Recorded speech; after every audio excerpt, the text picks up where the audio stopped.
every day. Aloha DIS, where dreams come true. We'll bring the magic right to you. From island vibes and skies of blue. On Aloha DIS, it's excitement every day. Aloha DIS, where dreams come true. We'll bring the magic right to you. From island vibes and skies of blue. On every show, there's something new.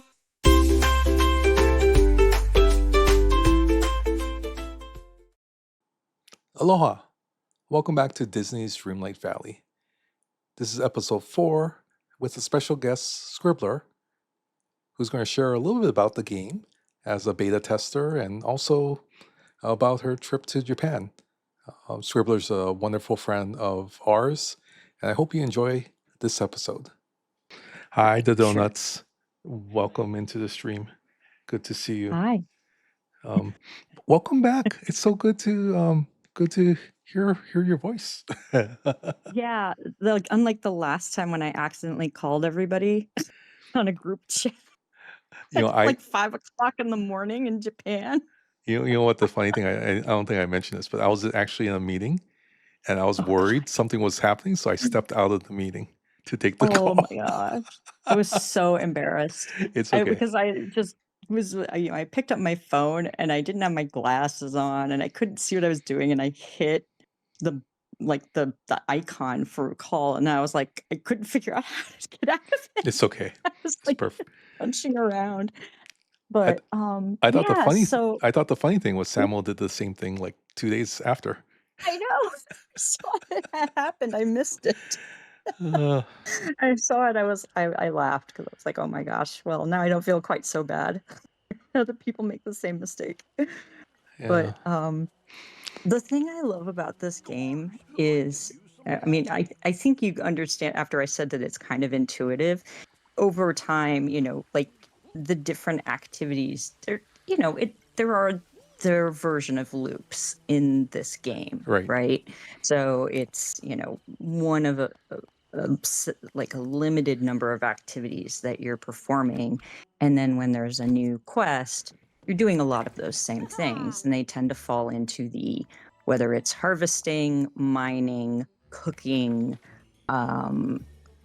digging, that sort of stuff. So I mean, it's you have like these various things that you're always kind of doing those things. The thing that was fun was that as they rolled out new content through the first year of the game, I mean, I had bought the sort of like whatever the Mercedes-Benz version of the game was, which gave you all kinds of extra stuff, right? It was a lot of assets in the game. It was a lot of cosmetics and items. Oh, okay.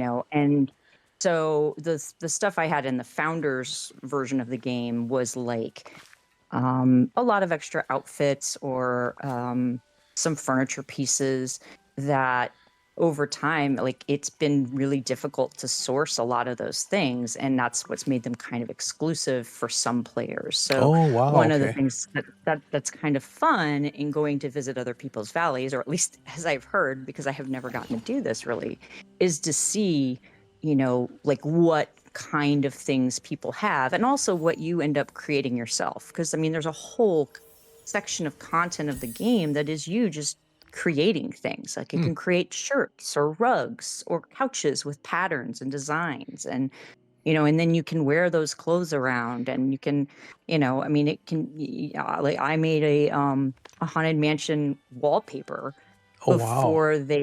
before they released one, and it was basically because they had released the motif for it, and so then you use that motif and you do it as a repeating pattern, and then I was able to save that as the wallpaper, or I put it as like a bedspread on my bed or whatever. Cool. It's fun stuff like that. And yeah, that all of these things that are a little bit of a time suck in the game occasionally, like designing and redesigning your house becomes a really fun time suck.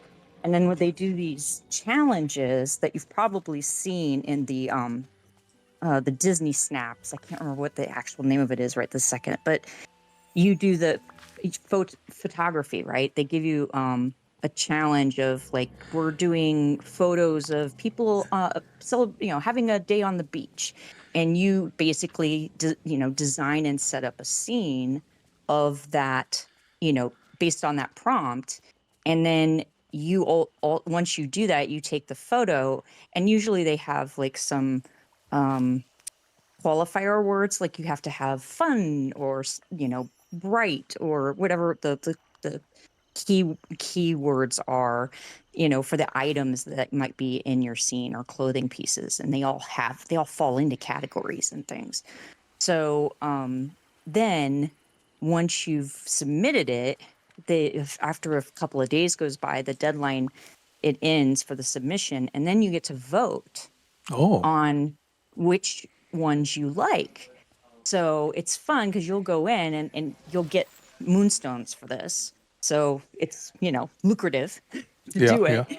And up to, I think, like 50. You get up to 50 moonstones, and you can keep voting all you want. You just won't get any more moonstones. But it's so fun because you get to see what other people have done, and, like how they've art directed just taking the photo, right? And what characters they try to bring into that photo. There was a fun one of where we had to build our own version of a Disney theme park, right? And some people just had the most elaborate setups, all to take a photo, Right, in the right. game. And then, of course, you have a QR code, you can download your photos. So all of those times that you like snap a photo with other characters or whatever, it gives you the opportunity to, generate a QR code, and then you can, capture that code and download that photo that Oh, you've taken, interesting.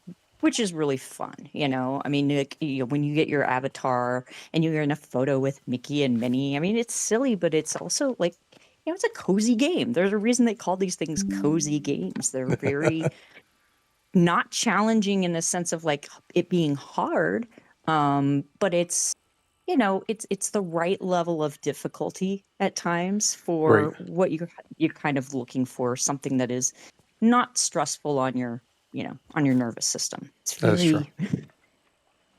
very slow moving in a way that is relaxing, and I think the music is particularly good in this game. The Right. non-Disney music, the stuff they've composed specifically for the game, it becomes kind of this, like, I don't know. I mean, with a lot of games, I think, the music can become overpowering. I mean, certain types of games, it's supposed to be that, they're loud or they're, really active games. And here, the music is really just kind of this soft background. And it's not Yeah. always there, but it's there a lot of the time. But yeah, when they added the biggest add to the game that then actually cost money was when they added the rifts in time. So off of the main menu, you'll see, like there's the base game, and then there's the Rift in Time. And Rift in Time was this huge addition that was an entirely new land, essentially, like an Right. adjunct of the valley that you can go to, and there are characters that spawn or kind of make their home there. But it's cool because you can move characters. Characters can move around. Like you can move Yeah, people's that's houses. pretty. That's what I found interesting is that you can move pretty much anything Yeah, anywhere you want. including your house. Like, and what you end up with Rifts in Time, and this is a similar thing what I was trying to explain about the chest. Like, you'll have a house in the valley, but then also when you go into the Rifts in Time DLC content, you'll have a house there too.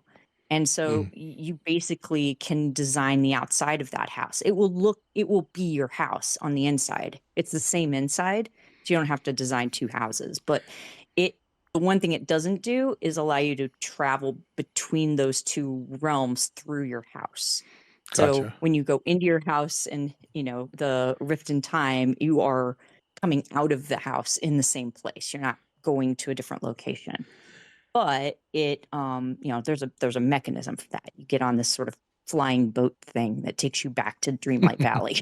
and that's the content between the two halves of the game. And then so they're adding this new piece, and it's the first big ad since Rift in Time, which was been over a year ago. So I'm looking forward to it just because I haven't been playing the game really very much in the last like 4 to 6 months. Mm. Probably right around, coincidentally, the time I started streaming Streaming. I was was when about to I say that sounds wasn't. about right. Yeah, I think my streaming cut into my DDV time where I wasn't playing it as much. But I've been seeing the messages in the Discord about a lot of the new content, and I still have a lot of the Mulan content that came along to finish. And then there was another realm that got added after Mulan, and then this new section. So I have a lot of catching up to do, in terms of like the stuff that I have left, in game. I mean, I was caught up for a really long time, and every month they have star paths, just like STFC, right? So the fun part of those star paths is that what the goodies that you can collect, and again, it's based on doing tasks that you already kind of do in the game. It's serve 4-star meals, and you have to do it 15 times or 20 times, or clean up 70 thorns and stuff like that, but you'll get credit for those activities toward the star path, and then you can unlock some of the content there. So I get really obsessive about any time they have theme park attractions, because I want all of the theme park attractions in my Right. valley. Right. And then I end up doing like a massive redesign once they bring in different larger items. Like I was like, once they had brought in Dumbo and like some of those Oh my attractions goodness. into the game, which are so fantastic, and you can actually ride the I was ride. about to ask if you could ride them. That sounds really You cool. can, and you can take a photo from Oh my that goodness. POV, from that perspective. The only one that I found that I don't know if they've fixed it or not. There was the Tower Terror is very buggy. And I still don't know if you can take the POV from the top of the tower or not. I've never Oh. been able to get that one to work. But like the easier rides, the ones where you're like on teacups or the Ferris wheel, those you can. And then Oh, you wow. can take like a photo or a selfie even inside the ride vehicle. And that was something that people really wanted as soon as they introduced those, because for a while you just turn them on and they would play in the game and they'd have their own soundtrack, their own music.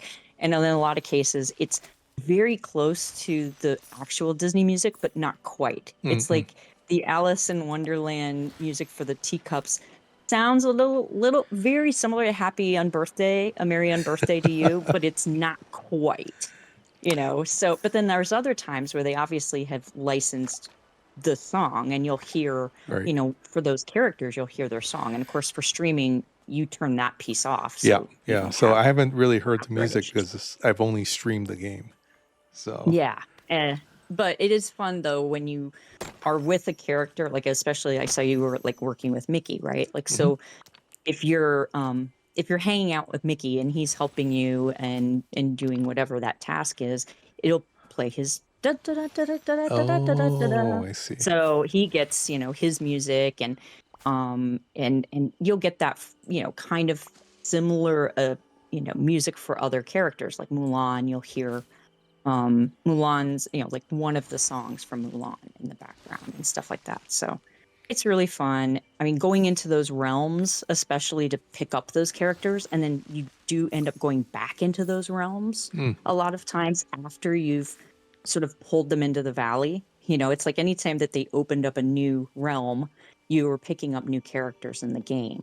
So when it started, you really were dealing with, and the main arc of the story that you're in right now is about whoever was in the valley when the forgetting happened initially. And so it's sort of like the base number of characters that they started the game with. And it's Mickey, Minnie, Donald, surprisingly not Daisy. They added Daisy much later in the Oh, game. interesting. Yeah, Oh, she came much later. she's not necessarily one of the Fab Five, I guess. She doesn't get credited in the Fab Five, which I think is unfortunate. I like object to it because I'm like, she's Donald's girlfriend. Like, how is she not part of that group? But then again, Pluto gets billing over Daisy. Right. It's so what are you gonna do? But yeah, so Goofy and Donald, and they each have their houses, And then you had, like, of course, Remy from Ratatouille, his restaurant. You know, the Chez Remy is a really big piece of the game. Right. And you have that in both the valley and in the gosh, I can't think of the name of the place all of a sudden. Like that's how like my brain is like so disconnected from it. But like the area that is the Rift in Time game, it Mhm. has a name. And it's sort of based on a almost like Atlantean kind of like tech. The technology that you kind of encounter there looks very sort of Atlantean. Mm. It's not, but that's sort of what it looks like or resembles. The initial storyline, though, it took a year to play out that whole story before they Really? added the other DLC. So it's a fair amount of content that you'll be able to go through in terms of the missions and unfolding that story piece by piece of what was the forgetting and how many people were lost in it and who do you have to go fetch essentially. You go to the frozen land to get Elsa and Anna, Well, that'll be and cool. yeah, and so it's not a huge spoiler because I mean they show those characters wandering around in the opening when you Right, you right, know you right. when you so you're like, oh, Beauty and the Beast or Bella's going to be here at some point. Yeah, so like that's a realm that opens. But as you like go through, you'll build up the dream. Like I was saying like earlier in one of my messages to you, like the dreamlight magic is kind of both a currency and a material. And in that you use the dreamlight magic to make like the crystals, the some of the crystals, but then there also you use the dreamlight to, pay to like, build somebody's house out. Well, no, building someone's house is coins, is Scrooge McDuck, but like the dreamlight you use to sort of remove the vines and thorns from one of the doors in the castle that will lead you Right. into Yeah. one of the realms. So, there's like I think 8 or 9 of those now. 9, maybe more. I'd have to actually sit and like tick them off, but I know there's at least 9. Um, because I'm thinking the first 3 levels, those 3 front doors are all open that you can open all of those So to different places. I'm in the shop screen here. Yeah. And so all these things, like there's things that refresh in 4 days, and then there's limited Mhm. time deals. Do Yeah. these things do anything So other than just cosmetics or? majority of the time they're cosmetics. Okay. The stuff that like actually does anything, um, there are some pieces that get promoted as additional game material. So like for example, if you decide you want to unlock the Wally like his old-timey, return of the century outfit and stuff, Mhm. there's missions that go with that.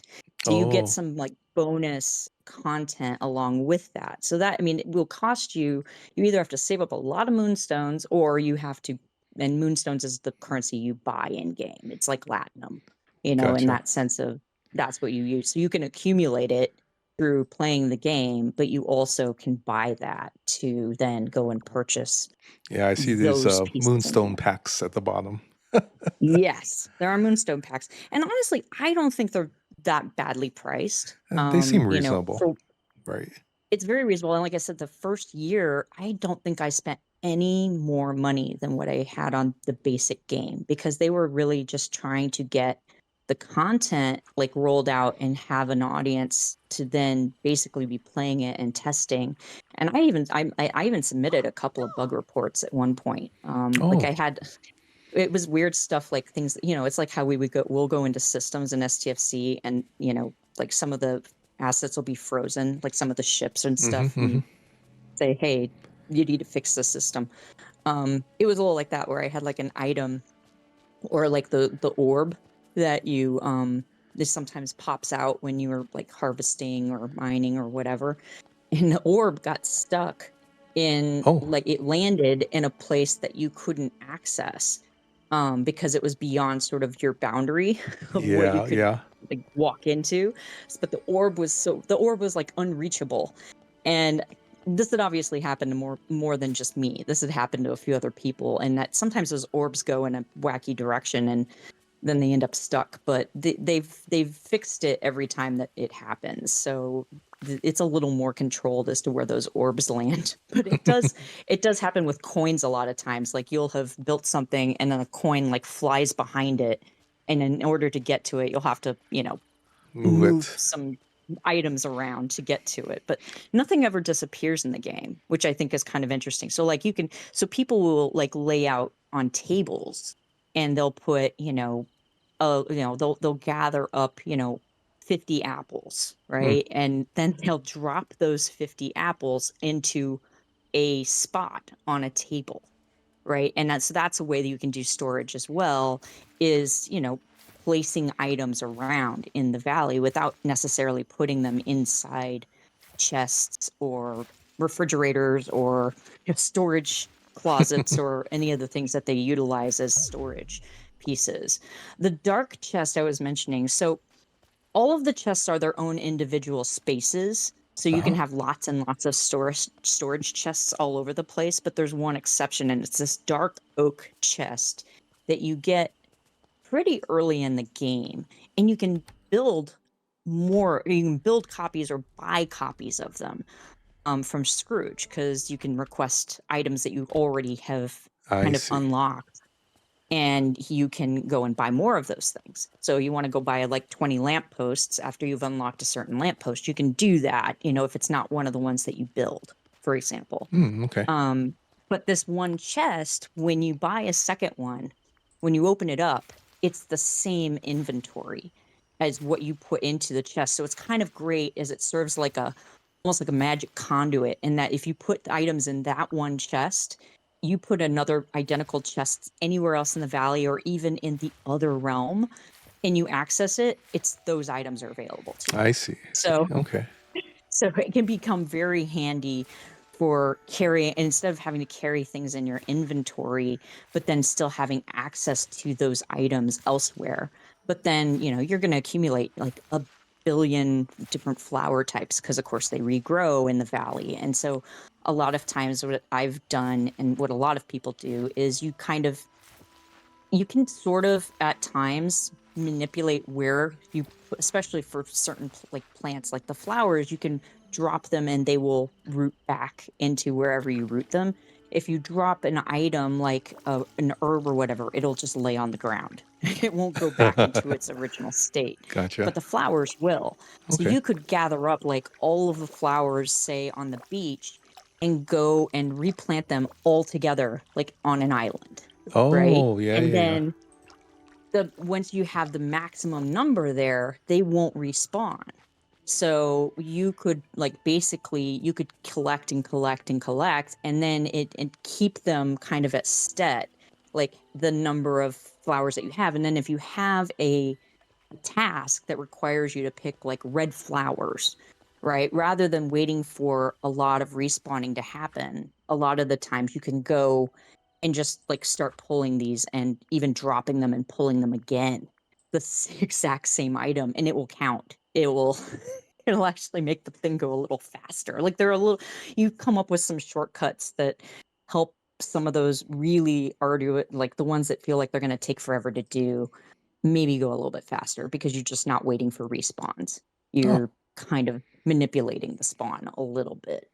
It's not cheating exactly, but it is, working within the rule set of the game to, accomplish your goals. And, there very often it'll be like gift Mother Gothel like 5 items. Well, you can only gift and get counted for 3 of their favorite things in a day, which means it's going to take you 2 days to finish that task, I because you can see. only maximum give her 3 items on day 1, and then you'd have to come back the second day, see what her 3 main items are that she wants that day, and then give her 2 of those, and then you're done with that task, right? But it can take some time, and you don't all finish it at once. The nice thing though is that usually what happens with the star path is that you've got the entire month to do all of those tasks. It's not like every single day having to do a new task, and it's time limited within Right. a day or 2 days. So you can kind of, you could not start a star path for a week, and then you could finish it pretty much at your own pace, which is nice too, because, thankfully that game you can this game you can actually pick up and leave for a period of time, and Right. it doesn't feel like you don't get the FOMO like you get in STFC, where it's like every day there's new events and things, and you don't want to miss out on whatever those rewards are.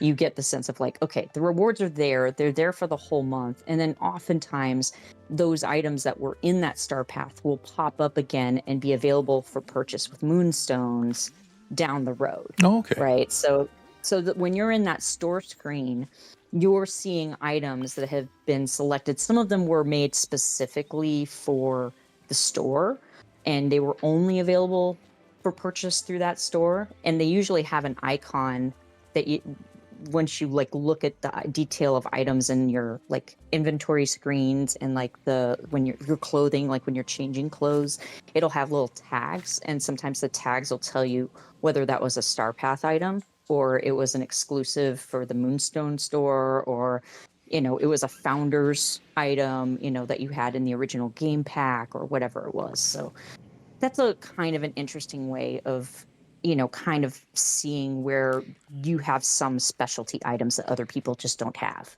Gotcha. And that's where going and visiting other people's valleys can be a lot of fun, because you can also then go and do tasks with people in their valleys. So you can kind of hang out together in one of your spaces. And then if you wanted to go and travel to the other person's space, and you can buy whatever is in their Scrooge store that day. Really? In their okay. valley. Yeah. So like, let's say you haven't been able to get the Sully Monsters Inc. shower or the sofa that exists. It just never comes up in your store. And you've been, it's been weeks and weeks or months and months, and you still haven't been able to get this couch. You've seen it other places, and then you happen to be in your friend's valley, and it happens to be in their Scrooge McDuck store.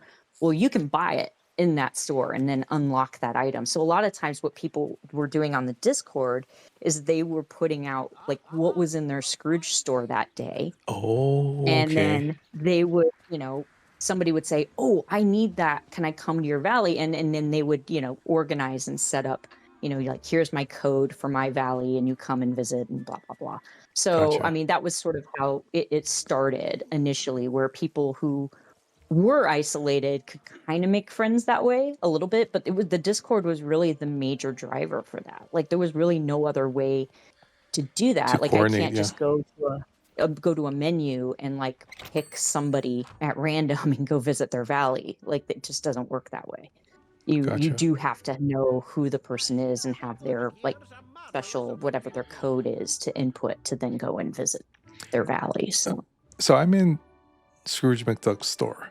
Like, how often do these things change? 24 hours. Oh, so okay. there is a reset time. It's a little hazy to me what that reset time is, because there are some things that reset like in my time zone at midnight, and then there are other things that reset at like 2:00 in the morning. And there is a rhyme and reason to it, but I can never remember. I can't always keep it straight. Like, I think that the things that like the people's favorite items for the day, those change every 24 hours. Those reset at a different time than Scrooge's store. And so like you kind of have to wait. Like I was saying, you do those tasks where it's give Remy, his 5 favorite gifts. And, when you go to their information screen, you can see what their 3 gifts are. Or if you go to and you're talking to them, and in the menu you select give a gift, you can see what the 3 items are that they will award you something like a little more friendship points. You get extra friendship points for awarding those specific items as opposed to just anything. I mean, you can always give somebody an apple, right? But you're not going to necessarily get the friendship points unless apple is something that pops up as their preferred item of the day. But then, you have to wait until the next day to get the new items that they want and select those. But so that part is, you kind of have to manage that one. That's about the only, like I would say, timing, brain power kind of activity that you even have to do in the game. And it's not it's not that arduous to navigate. It's just waiting for time, coming back to the game the next day and doing it again. So Gotcha. I just gave Mickey something that he wanted, so that's cool. there you go. Yeah. So your friendship points, and of course you can see it on the progress bar, and of course as you reach a new friendship level, you unlock something new, and they max out at friendship level 10. Okay. So once you hit level 10 of friendship with any of the characters, you're kind of maxed out in friendship points. So you don't have to worry about losing. And that's the other nice thing in this game. Like in Stardew Valley, if you ignore somebody for too long, the friendship level starts to drop. Yeah. And once you're at 10, once you're locked, you're locked. Like wherever you are, it doesn't, remove friendship. You can't disappoint people with presents or anything. It's a very, positive game in that way. I mean, you might not give them their favorite item, but you're gonna get friendship points for just gifting them something.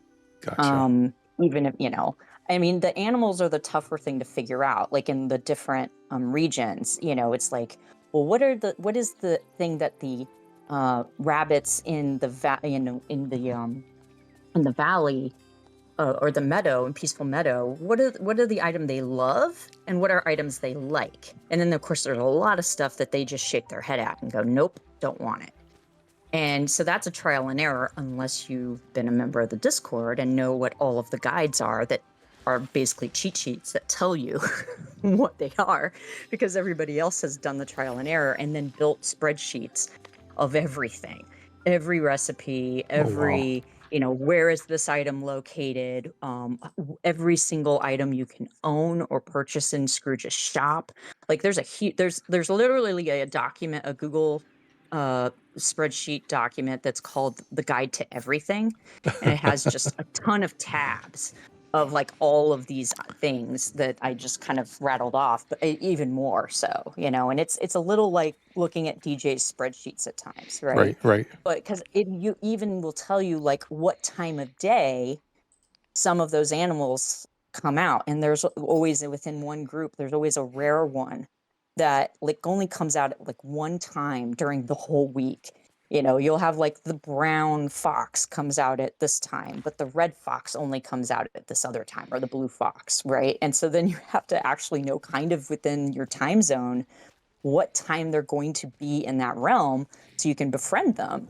And like it took me weeks and weeks to finally befriend like all the capybaras that are in the in the other realm, in the Rift in Time section, because this one comes out at like, I don't know, it's like 7 o'clock in the morning. It's like they're from like 7 to noon on like a Sunday.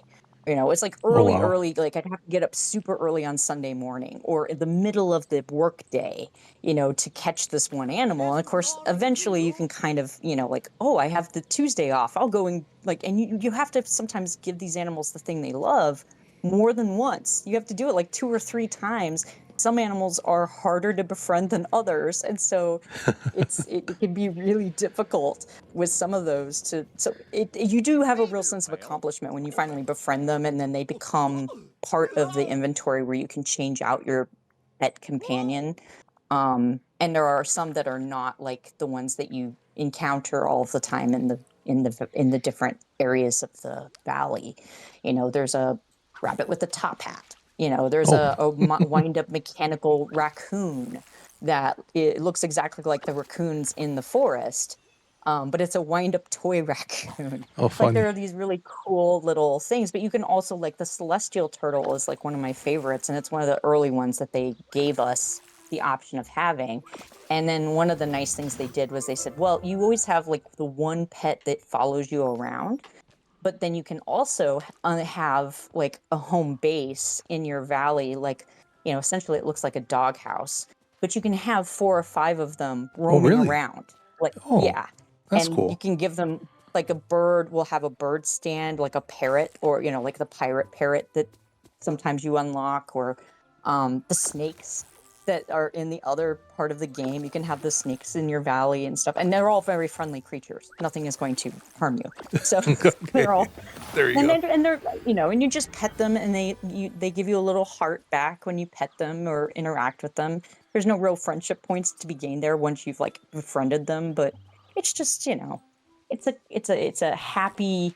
It's just a happy little serotonin hit as opposed to a Right. dopamine hit of like, oh, my animal is happy with me. Like Pua, you'll get Pua as a Oh, companion yeah. animal, and I love having Pua because Pua is fun to take pictures with because you pick up Pua and kind of hold him in front of you. Sometimes for the photos that they pose, like so there are ways that some animals pose with you in photos when Uh-huh. you do those dream snaps that are, and I remembered the name of it finally, dream snaps. That that's one of the things that people kind of orchestrate for their photos too, is whether they have a pet in the photo with them and how they're posed and what kind of animal is it, and does it fit the theme of what, like there was definitely one where it was, put on your best pirate costume and set decorate an area of your valley in your best piratey way, and then you're looking at people's pictures and you're going, oh, I mean, you get really discerning. You're like, that wasn't a really strong effort. And so you're looking at like two photos, and it's like one is this person clearly spent a very long time, like, Trying to. kind of art Yeah, directing yeah, yeah. their photograph. And then somebody else just took like a random photo of them standing in the valley. But the more points that, like, the more times people vote for your photo, the more moonstones you'll get, or the more loot that you get from that little challenge. So, there is incentive from people of being hyper creative to do those things. Sure. And that is one of the fun things of the game, is just everybody's creative level. Like, I tend to be very sympathetic to anytime I come across a photo of a male avatar, because there aren't as many men that play this game. And so I tend to always vote for the men, even if their Gotcha. pictures aren't the best one, because I just feel bad that it's like they're trying so hard. They have really cool outfits for the guys, and but it can be a little challenging at times because the women get like their little frilly dresses and things, and Right. guys just don't have the same range of outfits. And as a female avatar, you're totally fine with wearing a tuxedo, like just as the male avatar would. But not a lot of the male avatars feel comfortable walking around in a princess gown. True. Um, True, I guess so. so, you know, I'm always like, I feel nothing like wrong with this it. It's took a lot of just effort. different. No, it's just, but that's the other thing, that it's very friendly for like gender fluidity too. Yeah, Like yeah. at one point they did on the Discord too, they'll also post like codes that you can input on like the settings screen that will be down, like unlockable content. Just like when you put in a code in the store, the web store for STFC, you'll get something. That's what these codes do in this game too. Okay. And so one time they had a Pride month where actually the shirts were available for a very long time, like almost a year. You could use those codes to get those shirts, and they were all different like basically the different flag colors for different, That's whether cool. it was, yeah. So depending on if you were, there was an LGBT flag color, like the rainbow color, but then there were these other colors that identify. So a lot of people could then have their sort of, gender identity represented, just even in a t-shirt. So the game is very inclusive and friendly like that, which I think is very cool. I mean, it doesn't, it tries to make it as easy as possible for you to sort of express yourself creatively with all of the items that they have. And like I said, some things don't do anything. But like if you buy one of those radios, you'll be able to turn it off and on with the radio stations that play. And they do change, you can change channels on that radio. And it's, it sometimes it has what I call is Simlish. You remember when you played The Sims? Sims, yeah. There's every once in a while on the radio, there'll be a variation of Simlish, which, you're hearing the person like talking, and then the music plays. So it feels like a radio station. Gotcha. Yeah. So there's fun stuff like that. I mean, I get a lot of enjoyment out of it. Clearly, I have sunk a lot of hours into this game over time. but it's one of those things where, when I was definitely like getting frustrated with something in STFC, it was much easier to just go on my Xbox and play this thing for an hour or two or Right. whatever. And, or maybe just pick it up for the day. Like, especially when we were between arcs kind of for that game, you'd be tending to crops or whatever, but you wouldn't necessarily be doing a lot of, they've now added some things kind of like the down weeks in STFC. They have a similar kind of Take a like break a kind of similar thing. kind of mechanism, Yeah. that you can have some things to do that it doesn't feel repetitive and boring. And that's helpful at times. Like, there's not that much time between star paths usually. I mean, star path usually lasts like 40 days or so. Like, they'll kick off. They just did the Halloween one, and I'm kind of sad I missed out on all of the trick-or-treating in the valley, because it's really fun. They'll spread candy around, and you can actually then eat the candy. Your I avatar will get energy from it. I But actually they'll picked up some. I mean, like yeah. So this within the past hour, so it's still yeah, and then available. you can gift it. You can gift it to the characters. There was one that I came into the star path and the arc really late, and so I missed out on being able to make like some of the popcorn buckets and things that like Oh they have in the wow. park. And people do collect that stuff, right? Just like they do in real life. You Yeah, like want to have all the popcorn. And there was like a of Figment course. one if you had the right combination of materials to build it, or manufacture it at your craft table. And I just came in so late, I couldn't get the materials I needed to make those. It made me so sad. Like, I was able to get some balloons. I was able to like craft some balloons and things, but I wasn't able to do that. And but I mean, so those are the moments where I'm like, darn it, I missed out on X, or Yeah. the end of the Mulan path. I wasn't able to unlock the last like 4 or 5 items in the star path, and yeah, you start to see the similarities in terms of the mechanics. Like, there, it's not STFC, not even close, but you see the like, oh, it's a little like their star path is very much like our battle pass, right? Right. And there are like 6 or 7 screens of items, and as soon as you've like gotten a certain number of items on one screen, it'll unlock the next screen. So you can't like just go and collect all the items all at once. It is kind of spread out, and you have to hit certain milestones before the next one opens up.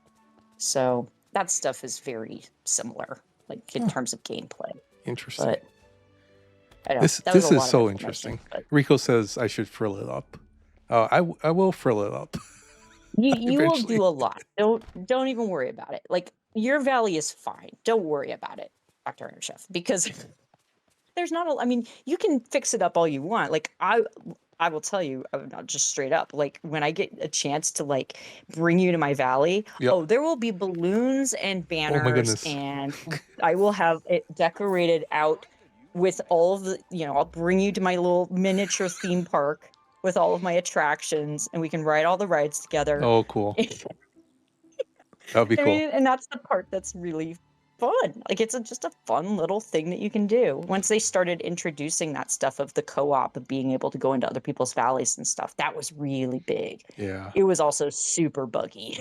I'm sure. I'm It, sure. like, didn't Advent Masters has work right cheered for a 100 while. seashells. But I will say Mahalo that for the your audience support. for this game is a lot more kind and patient when it comes to bug fixes. Yeah. And the company, it works incredibly hard to get the bug fixes I'm out sure. in a timely manner. I'm sure. Hi, So, Adva. Adva, it's a thank you different, for it's the a different 100 bits. experience. I appreciate it. It's good to Yeah. see you. I But do need some help. I see Yeah. see what I did with my path over here. Is there any oh, way hang to on a like? second. I gotta get back to the Twitch screen. I had it off because I Oh, I'm was sorry. trying to figure out if I needed to kill Zindi. So hold on. so so I have this pathway that Mhm. I'm right now having like major problems because there's grass here. Oh, right. So Is yeah, there are some areas that are harder to build on, because I have to update my Twitch app, of course. I'm not doing that right now. well, I'm wondering if there's a Why- way to like put back the gravel that I removed. Oh yeah, there is. Absolutely. Now in some cases, like, okay, so yes, you have that spot that's there. Yeah, it's So bothering now me. if you go into go into your inventory, like your build screen. So you go into the inventory and then you go into the yeah, so you'll go to the furniture section Furniture section. off to Okay. the side, so all the way at the bottom. Okay. So this part is maybe not quite as intuitive as it needs to be. But then if you scroll all the way down, you have landscaping. Okay. I'm So guessing it's then you click paths. on the paths. Okay. Yeah. And then Oh, once here you've we clicked go. on, then you can select it and then you can click where you want to I'm just putting it put back. those. Yeah. And Okay. so you have a certain number of those Yeah. things, Yeah. right? Well, that And was the only you one I can build, replaced, so I put the one yeah. back that it went Yeah. back to. You can build more of it if you have like enough sand or rock or stone or I whatever see. to build more of those. Okay. But so it's yeah, a And lot then, of okay. I think So I have this other thing where I have this rock okay. here. Can I just move the rock Hmm. somewhere? Like Yes. I wanted So to move it same here? screen. You can Okay. click on it and you can delete it entirely, or you can just move it. I'm just gonna move it on the And side. believe me, I have removed a lot of things out of, and everybody does. Like they'll move like all of the like default rocks and like little pieces that get in your way. Gotcha. Sometimes they will actually, you know, like prohibit you, like impede your ability to walk through it. Like you have to walk Oh, I around see. them. And so it's easier to just delete them all. And then you can sort of re-engineer it, because you can place trees and place bushes and things wherever you Yeah. want. Um, and sometimes they can be topiaries and sometimes they can be really fancy, like labyrinth type walls, or they can be, you can make it look more like an actual forest, right? Where it's a little more maybe randomized looking. Like you'll select plots to put pieces of landscape in. Either way though, like the holes, I don't know if you've noticed this. I have this weird desire or need to like refill in the holes after I've dug a hole Oh, if I'm yeah. not I doing like like this one over here. farming. Yeah, I Yeah. do that a lot. It does use up energy, but I'm impatient of like waiting 2 or 3 days for that hole to disappear. So it will disappear over time. Like the hole won't be permanent. It'll reset. Okay. Okay. I But gotcha. it usually takes a couple of 3 days. Um, So I should have Also stuff obviously, planted in there so they don't disappear. Is that kind of what yeah, it is? Okay. that's exactly right. Like if you plant things and they won't die, I mean they might wither and you have to re-water them to revive them. Mm-hmm. But so now why are you going to your house right now? Because I ran out of energy. So what do I need to do? Okay. So what's in your inventory right this moment? I Let's see have what you have. some raspberries, carrots. There you go. So Do eat I a just eat them? raspberry. Eat a raspberry. Yeah, and they tell you exactly how much energy they give you at the bottom of the screen. Some of these are worth way more than others. So like a Oh, raspberry is 275. Then the real advantage for cooking is that you can max out your blue, what we called like the blue line of energy, with raw material items like carrots or even oregano or basil. You can eat those and they give you a tiny amount. interesting. Yeah, and you can eat things raw that you would never eat raw in real life, like a shrimp, or a fish, But then when you go to cook Some people those do eat things, fish raw. yeah, that's true. But not like bones and all. Like you don't Okay. like drop the whole thing in your mouth and eat it. But like, so the advantage of the cooking stuff is that when you make meals, those meals, when you eat Okay. them, will fill up the yellow bar of energy, which is like the super energy. Things go Really? much faster. Yeah, you get sped up. And that's when you can like zip around the valley a little bit like you're surfing. It's like a That's speed what up that function. is. Okay. Yes. And so that bar goes up over time up to a point. Like you start out with a lesser energy bar in the early going of the game, and then eventually it maxes out. And I think it's like the equivalent of like 4,500 or 5,000 energy, something like that. I think if you fill up both bars from 0 energy to full, it's like 6,000. But then, the yellow goes down, and then once the yellow is gone, you're back to sort of quote unquote normal speed, which is the blue bar again. And you can refill the blue bar instantly by going into your house. That's true. If your house is conveniently located to wherever you are in that moment, which is why Gotcha. carrying some food around or having storage, boxes that are holding meals in them, and things that you can just pick something out and then eat it based on how much energy you need. That's what a lot, and you'll just find ways to build efficiencies for yourself in doing that stuff and making your job easier. I like my valley to look very neat and tidy. I don't like sticks lying around everywhere. I literally will pick up sticks and lay them all in a pile together, right next to each other, off in like a corner of my valley, of whatever section I'm in. And then they don't respawn anywhere. And I don't have to keep going and picking them up all over the place if I don't want to. Well, this is so It's very interesting. silly. I can go like Yes. backwards and get 99 of these. Yes, so that's the maximum you can buy at a single time, because that's the maximum your inventory will hold in like a single inventory slot. Gotcha. And you'll notice that there are some inventory slots that will hold 50, and then there are some inventory slots that will hold 99. And it depends on what the material is. Okay. It's a little variable, but like you have 112. You have plenty of carrots. Like you have carrots for weeks on end, probably. And I know the game asks you to do a lot of this stuff, but it is helpful to just like keep, like your crops, like just keeping them out and then like actually harvesting them when you need it, as opposed to like constantly planting and harvesting. Like Gotcha. when you have a thing that says, harvest 5 vegetables. Well, if you've got a little garden that you've built for yourself with the items that grow the best in that biome, then you could just go there and pick 5 and plant 5 more or whatever. It's, it's those are the things that make it a little more efficient as you move through that. And of course, you're going to unlock the ability to get rid of those stumps when you upgrade your tools.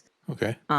You'll be able to unlock the ability to get rid of the bigger rocks when you upgrade your pickaxe, and those things happen in missions. Okay. The bigger vines, you'll be able to get rid of those with like the magic watering can over time. So like you can get rid of the little ones that are all over the place. But if they're big vines that are like blocking sections of the valley, or like you can't immediately get into the savannah, right? The what's it called? The high plains. I can't think of the name of it. It's the one that's up above, kind of above your main area, the plaza. You can't automatically go there. You have to unlock it, right? And that's where Interesting. like you'll find Scar, and you'll meet, eventually you'll throw some, Pumbaa, I mean, not Timon and Pumbaa, but they did just add those characters. But like Simba and Nala, you'll probably make their home up there, and Scar's cave will be there. And Scar's one of the characters actually that you interact with a lot early in the game, because he's one of the few who actually remembers anything from the forgetting. Oh, okay. So he's one that he's like, I would say, a core character. So you have these villain characters, and of course the villain characters aren't super evil. Like Scar will be really rude to you, like if you don't give him something he loves to eat, or Mother Gothel will say, "Oh, is that the best you could do? I'm just kidding. I love this thing," or whatever. And Ursula will definitely call you darling or sweetheart or So whatever. pretty much but in she- character. That's pretty yeah, they're neat. very in character, but they're not like evil, right? They're not like they're threatening in the way that they're threatening in a Disney movie, kind of. It's silly. It's really silly, but it's nice because it's like these. Somebody will be like, "Oh, I'm having the worst problem with." Let me think. Mother Gothel is always a good go-to because she wanders around and just makes catty comments all the time. But like Ursula tricked me, and Ursula did something, and so then you like have to go and like negotiate with Ursula And or so they'll say, well, to go do this thing for me, and then you can, they can have, like he can have Prince Eric back. I'll take him out of my garden of withered people, and you can have Prince Eric, and then you get Prince Eric, and he's boring as anything. Like he wanders around and plays a lute, and it's the same like 5 notes or a flute, and Prince Eric annoys me. I'm like, he's the one guy I do not like doing the activities with. He's just kind of like there. It's just like in the Disney movie. They're Yeah, I was just about kind to of say. like nondescript princes. But it is kind of nifty, like how many of the original voices you hear. Like Okay. Scar is not Jeremy Irons, unfortunately, but it's a very good imitation of Jeremy Irons. Gotcha. But some of the voices they do, like Elsa and Anna are definitely voiced by their voice actors. Oh wow. Merlin, they've pulled some of his like things that he says out loud in the game. They've pulled from the movie, I think, and cleaned it up to the best of their ability. And then I think they've also had somebody come in and record that voice as well. Now that's somebody that's obviously, unfortunately, long gone, because that movie was made so long ago. So they couldn't bring that person in to record dialogue or pay them to do that. In the case of some of these other ones, like Kristoff is very clearly Jonathan Groff. Like you can hear it in his voice. That's cool. Yeah. So that makes it, I think, even easier. Like Jodie Benson clearly did Ariel dialogue. I'm not as clear on a couple of the other ones, but I'm pretty sure Paige O'Hara did the dialogue for Belle. I'm not sure about Beast, because I don't think Beast sounds exactly like Beast. I think they probably brought in a different actor to record Beast dialogue. I like Beast. Beast is he's like an Eeyore type character in a way when you get to him. And it's going to be a while before you get to some of these characters, because you just have so much mission story to go through before you even get to, meeting some of these characters. So you have like a healthy number to start with. You've got Mickey and Goofy you clearly have some mission that you can start with him. That's why he's pink.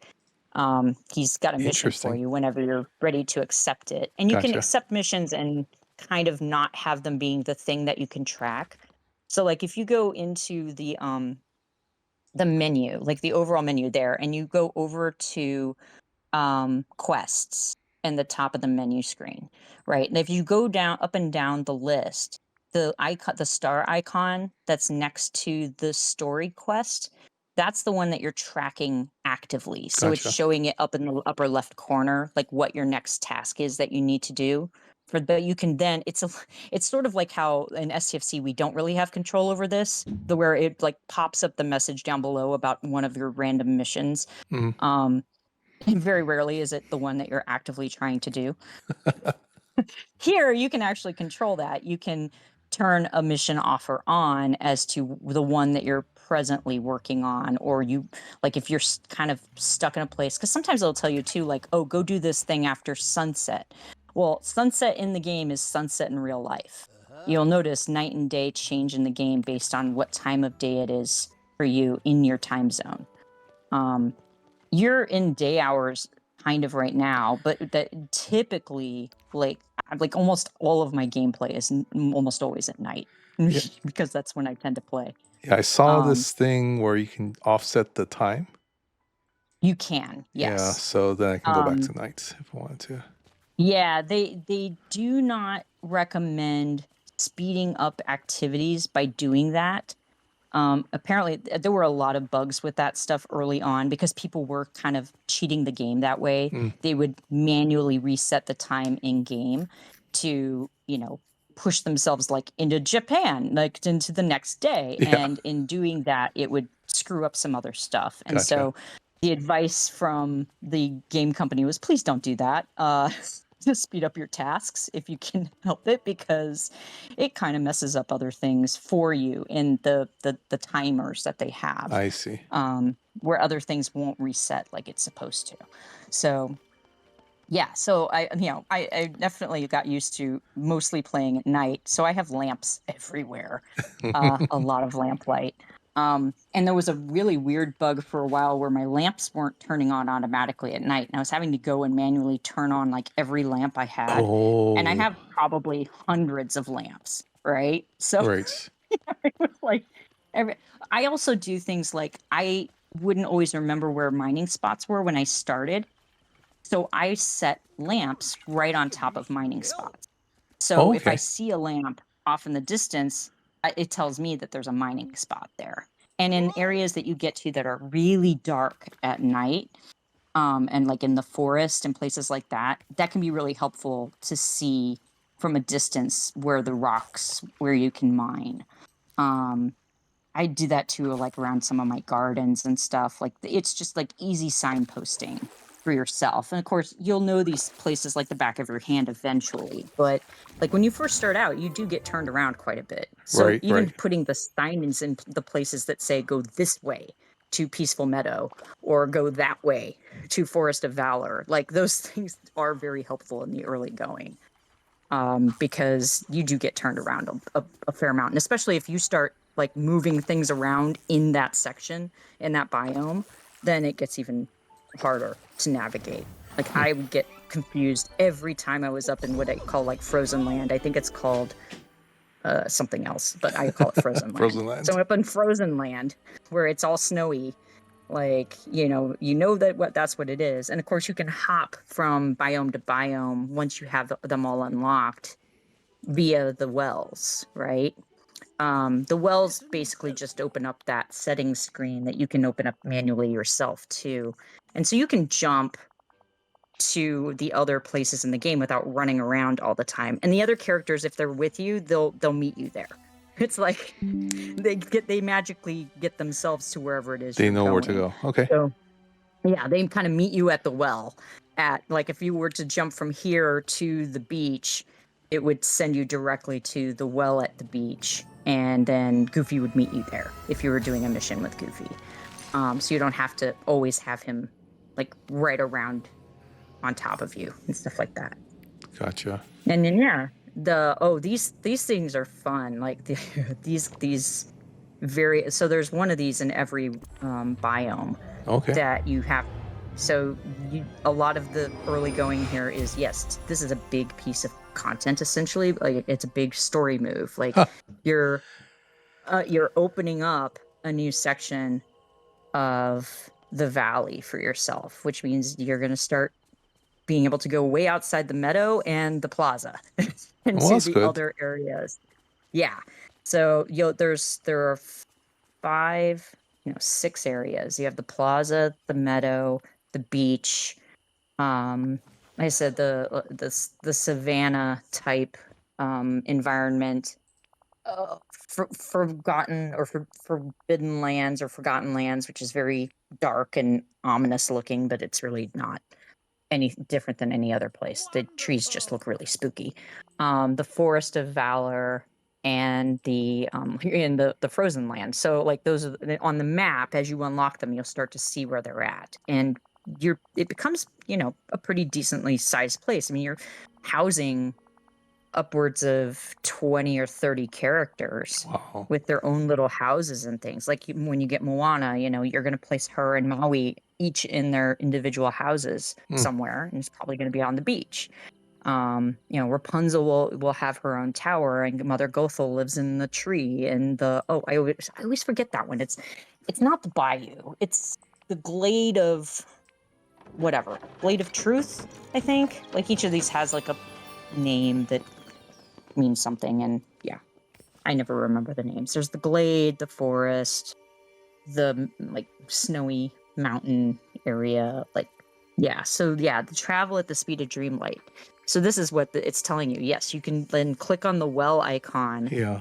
and it will zip you from point A to point B. It's a little like the Uber of The disco. Uber. Gotcha.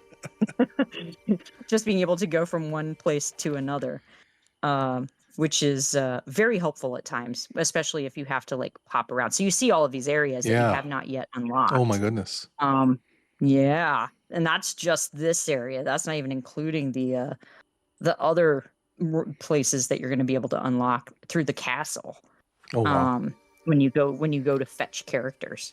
and bring them back to the valley. And most of the dialogue and story around that is, you don't remember me, but we were in this valley and you can come visit. And then once they come back to the valley, they go, oh, I remember everybody. And then, it's like Mirabella's BFFs with Ariel, because they were BFFs before or whatever. And so that piece is really fascinating.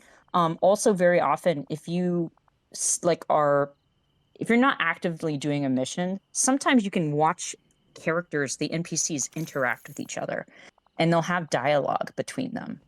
So it's really funny that it happens at times where, like, Stitch is in the game, for example. Oh, that's cool. And Stitch really loves playing tricks on Donald. He likes making Donald angry.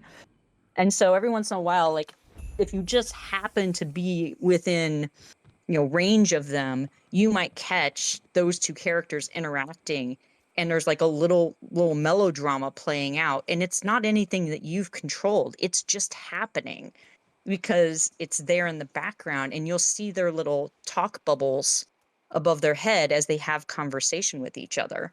And it'll maybe last for 30, 40 seconds, but it's so funny to see those little kind of mini scenes play out. It makes it definitely feel like it's much more of like a place where people live and they interact with each other and say hello. And so and you'll notice that they start doing things like on their own. If you're like not really interacting with them, they'll just start wandering off. Like Goofy will just start fishing somewhere. Right. I see that. And then you start fishing and he comes running like, oh, I gotta see how you're doing. Like, he's there as your support.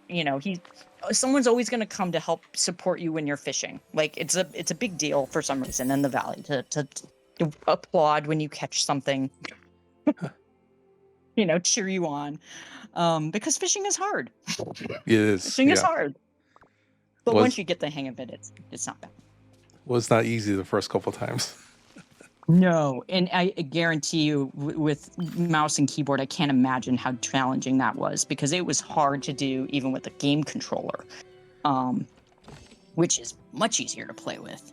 The green chests pop up every now and then, by the way, so you can get, again, I told you about the bags, so now you understand, like, the blue and the pink bags that you can get items out of there, and then they don't take up your inventory anymore, which is very helpful. That's also why having storage chests laid around is helpful, because you can, you can put little signs next to them that you create off your crafting bench, where you can indicate what type of items are in that storage chest. So you can have a vegetable icon, and all of the stuff you've put in that storage chest could just be vegetables. So nice. if your inventory is full and you need to drop off some stuff, some fish or some, whatever, you can go find your storage container for that and throw stuff in there, provided it's not maxed out. And then you free up space in your own bag, in your own inventory. So, and then you have a maximum of whatever you're carrying and the maximum that some of these things will hold. But that's also why people have gotten very creative about where they place gems so that they can access them, and where, once they've once they've been mined, where they place flowers so that they can get at them very quickly if they need to use them for crafting. Also, if they're in your storage chests, they're accessible to you no matter where you're at for cooking and also for crafting. So if you have items that are in storage chests and not just in your own personal inventory on your person, you can then use those items to cook or to craft, which is also very helpful. You're not having to carry all of that stuff around with you just to cook meals. And it'll eventually you'll get your second, third level of cooking where, you get butter and eggs from Remy.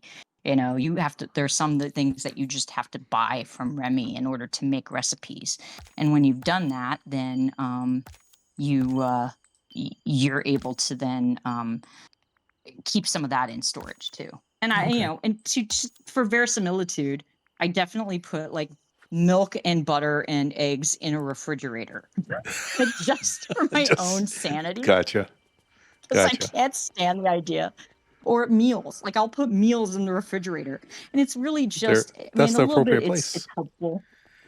It's the appropriate place. It feels better to pull it out of there than, a chest sitting in the middle of the forest where you might have tons and tons of meals that you've created that you have stored there and are obviously good no matter how old they are. They never go bad. So Lord knows what preservatives you're using when you cook, but you don't really worry about that. It's just a thing that is there. Right. But yeah, so yeah, you got to return all these orbs to their rightful places. So you just did the first one, Okay. and then it'll restore all of those sections. And then as you restore them, then you can go in and you'll be able to have new vegetables and to plant and new fruits or other things to harvest based on its area.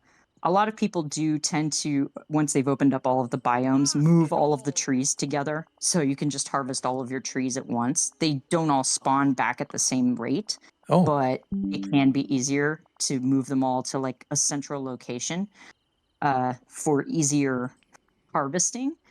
And that's the thing you'll see in my valley. Like I've obviously, I've been playing this game for over 2 years now. So my valley, things have been moved around and I have tested out different systems based on, trial and error, but also what I've seen other people do in their games. Like, oh, that looks like a really smart way to do that one thing. I'll do that in my valley because that makes a lot of sense, right? So, there's definitely sort of best practices that people adopt in the game, which is its own kind of interesting thing. We do that in STFC too, where Right. Somebody says, hey, this is the meta crew for this thing. And there are definitely some metas in this game that you just learn, and it makes your life a little bit easier to not have to reinvent the wheel every Right. time. Like at some point you won't be buying seeds from Goofy. Like you just won't have to. Oh. It'll be very rare that you'll buy seeds. Because there are ways of getting those seeds, or you'll have ways of replanting and stuff. Because sometimes you can even get seeds just from like cleaning up your valley, like the thorns. You'll clean up one of the thorns and suddenly it'll pop out a seed bag, right? So you won't have to buy all of that stuff from him. But then again, it also isn't very expensive, right? So it's not like it's going to kill you, but you definitely end up selling a lot of stone, a lot of sticks. You save a lot of it because you need a lot of it for building materials, but Oh, really? you'll end up also selling a lot of that stuff back to him. Fruit, definitely. Some of them are very valuable. Vegetables, like pumpkins are like the number one crop in terms of its value. Okay. And also when you cook meals, they give you the best bang for your coinage, so to speak. And so there are people that will just have fields and fields of pumpkins growing. Wow. Okay. And then this happens where you race around and you chase it. So if you were running around where instead of pulling what you're pulling right now, Yeah. when all of that stuff, when it pushes out a bunch of stuff all at once, like coins or the carrots or whatever, you have a timer and the music speeds up and goes da da da da Oh, da so I got da. to pick And these if up? you're able to get them all in time, I yeah, see. these are the ones that he's like throwing out extra. Gotcha. But sometimes when you're pulling those, and even sometimes when you're fishing, you'll have like a bunch, or mining, a bunch of them will like come out at you all at once. Oh, is that when it turns And gold or something like that? yes, Okay, and okay. and the coins do that once a day as well. And if you get all of them, for the coins specifically, you'll unlock it. You'll open a chest, and you'll get more coins if you get all of them. Hey, look at you! You're level 9 with Merlin. Yeah. Look at that. Getting there. Hi, All Minnie. right. Welcome into the stream. Good to see you. Good morning to you. Good morning, Minnie. So, man, it's been so long since I've played the beginning of this game. It's kind of fun to see it again because it's like, to me, it's like, oh, wow, you haven't unlocked any of those places. No, I haven't. Oh my gosh, you have so much game. You have so much game to play. But I'm excited for you for that too, because to me, it's not like like some people think the Star Trek missions are kind of a pain and they don't read them. Like I do. Hmm. Here, this is a very story-rich game. Right. Like it's a narrative game, and so to me, the fun and the joy of playing this game a lot of times is in your character interactions and how you choose to like say things back to a character. Okay, so that was one of them. It just spawned like a ton of them, and if you go and pick them all up Oh, before wait. they disappear, so you Oh, I had see. like extra spawning happening, and I then you see. had an orb that pulled out, and so yeah, sometimes those things like if he's throwing them at you because he's helping you with your gardening, Yeah. those won't disappear. Okay. Okay. But if it's a timed release thing where it's throwing like a bunch of them at you all at once, and they are not blue, that I think they do show up gold instead, Okay. and you run around and get as many of them as you can. There's no like chest at the end of that. It plays a little dun like sound if you do manage to do it, and it's very hard to do, honestly, because the timer for it is very short. So I've only really managed it a few times. Like for gems, it's almost impossible to pick up all the gems because it throws rocks and coal and everything at you, and Wow. so you're like running around trying to get as much of it as you can, and sometimes just getting the gems, and it's whatever you don't pick up disappears. But it's certainly fun trying. you know Yeah. yeah, so you'll have a lot of fun just sort of unlocking things. Pips in this game to me are almost as annoying as the Star Trek pips. Almost. They are they are definitely things that I get annoyed about, like that there's something new that I have to go and click on or something in order to get that pip to go away. But they aren't nearly as bad as the STFC pips. But Gotcha.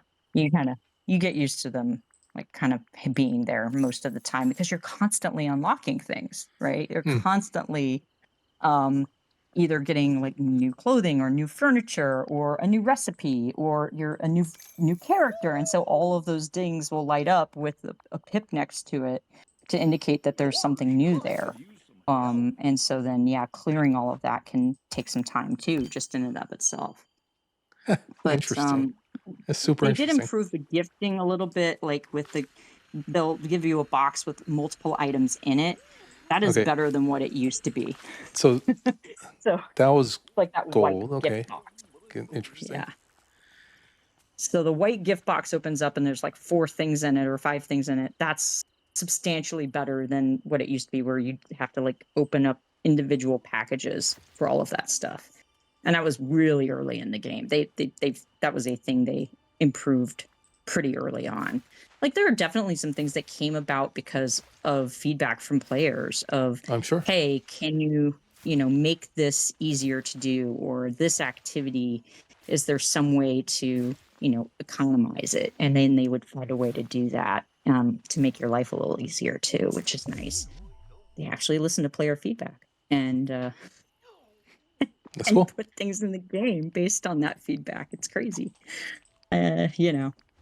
But that's why I do recommend like kind of going through the Discord. The Discord has an area that is spoiler free, so that you don't spoil yourself on future things. I've been spoiling all over the place, unfortunately, because I'm just used this to is good. examples. No, so that's the multiple gift box. I love the multiple gift box. So good. That one only had 1 item in it, but usually they have multiples, and I they're like, see. yay. In fact, when you open your mailbox and they have like items that people give to you, like, oh, go build a thing, you don't have to build that thing. Oh. It's just an extra bonus gift from that character to say, that the game is giving you. It's like, hi, here's like an extra, loot chest eventually, occasionally. Like, here's some flowers and rocks, and you might be able to build this thing with it, and you absolutely can, but you don't have to. It's not a mission. You just say thank you very much for the loot, and you go about your business. And unless it spawns a mission, but it never does. Yeah, they do a lot of communication through that mailbox. You get your rewards and things through your mailbox in front of your house. So it is, you do want to see if there's an icon there when you first launch into the game to see if there are any updates. Usually, yeah, you'll have something in there. If you've participated in the dream snaps from the previous period, you'll see your results like what level you placed at or something, which you have no idea of the context for it because you have no idea how many players there are and how many submissions there were. But it'll say you placed in this percentile and you get this many moonstones, and then you're like, yay! And because how would you know otherwise? How many moonstones you might want to get, like how many people vote for you versus not. It's kind of fun though, because some people are really proud of their work on those snaps and they'll I'm post sure. them on the Discord. They're like, they work real hard on that, and it shows. And some people just, they really get into that aspect of the game. There are certain aspects of the game that people love, like futzing with their avatar and changing their hair and changing this. And you can spend hours creating outfits for yourself. You can't use them in the snaps, unfortunately. They still haven't changed that, which I don't entirely understand. I don't know if it's a mechanic, functional thing in the game that keeps it from being able to be used. Right.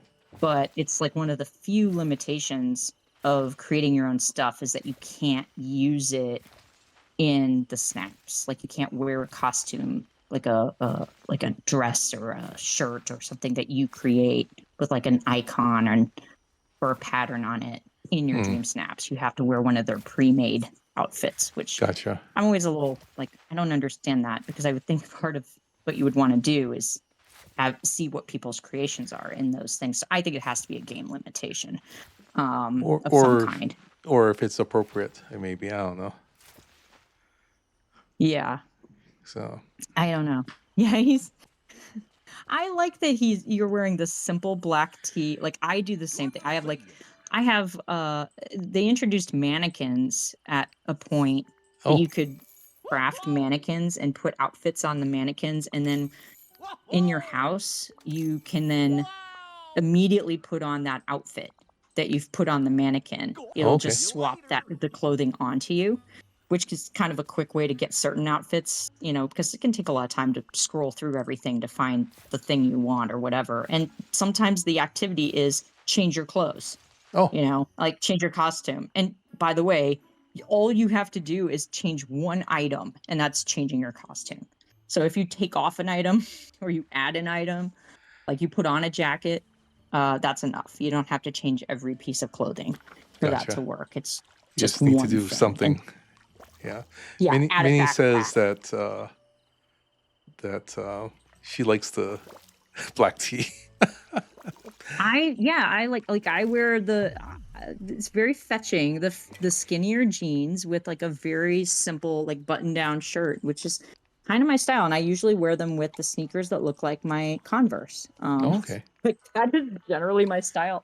I look like myself in my valley to the degree that I could kind of make my avatar represent myself. And a lot of people get really creative about their avatars, obviously. I'm sure. You'll see that in people's crazy photos of themselves where they've done face paint or the hair. Like I do wacky hair colors. That's about the most daring thing I do, is I'll make my hair color like pink and blue or something, and that kind of stuff. But yeah, I tend to not change my costume a lot unless it's required for an activity in the game. And sometimes you do have to be wearing very specific items for a mission. So like it'll gift you something and say, now you have to wear this to go do this mission. And so that can be kind of fun. The example that comes offhand, it's an early mission, so it's not a huge spoiler, but like there's a moment where you have to dress like Donald Duck. And so basically somebody makes you a cardboard Donald Duck, like a helmet in a way, like you go over your head. So it's like a funny, like a mascot helmet. It's like the head of Donald Duck, but it's all cardboard and it's been colored in with crayon.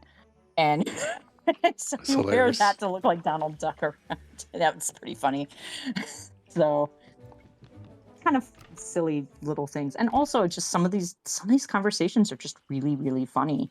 And you can be really, your attitude in the game, you can be the nice person, or you can be kind of cynical, or you can be, sometimes the options they give you of how you respond to characters can, really, it's not adaptive. It doesn't like change anything on how you answer a question from somebody. But it is kind of fun to sort of at times say something just to see what the different response will be. Right? Gotcha. Because Yeah. very often you'll have the same conversation with somebody. Like you'll click on them to have a conversation because you can do it once a day for friendship points.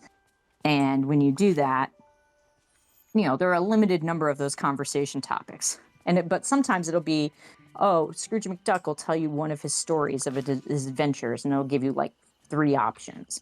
So you do option 1 the first time, and the next time that one comes up, you can do the second one, and then the third one, and your response can be different, and then you can hear them respond in a different way too, which can be kind of fun.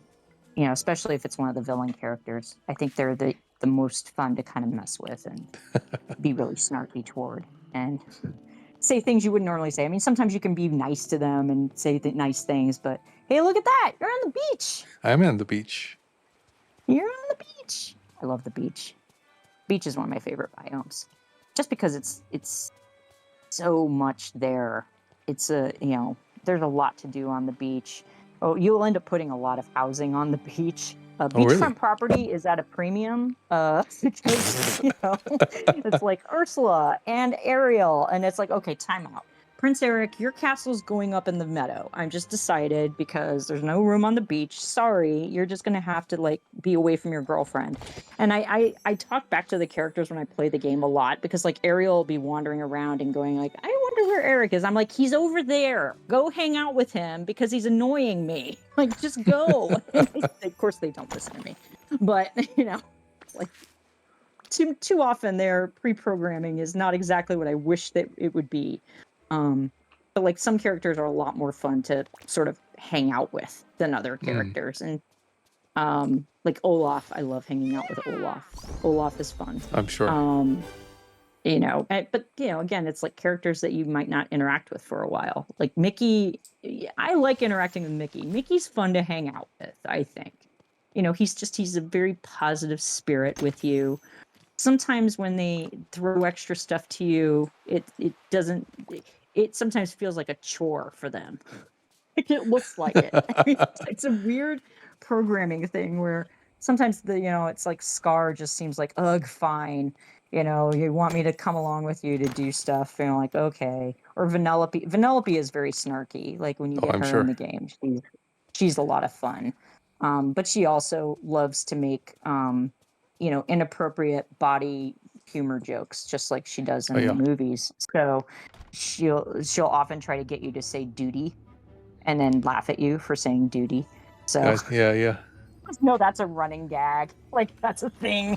And every once in a while, you'll have an option of saying, like, I'm not doing it, Vanellope. Like, I'm not falling for this. And she goes, oh, come on, just do it.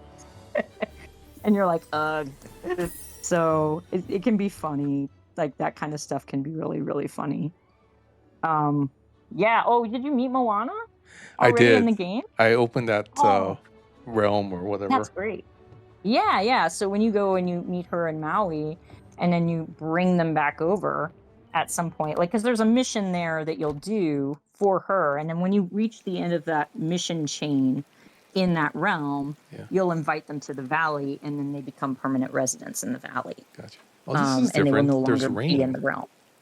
Yeah. So when it rains, also there's different fish that you can catch, specifically during rain. So like on the orange ripples in the water are going to be like premium fish, essentially. Like the blue are rare, the orangey ones are like super rare, and then there's common, which are white.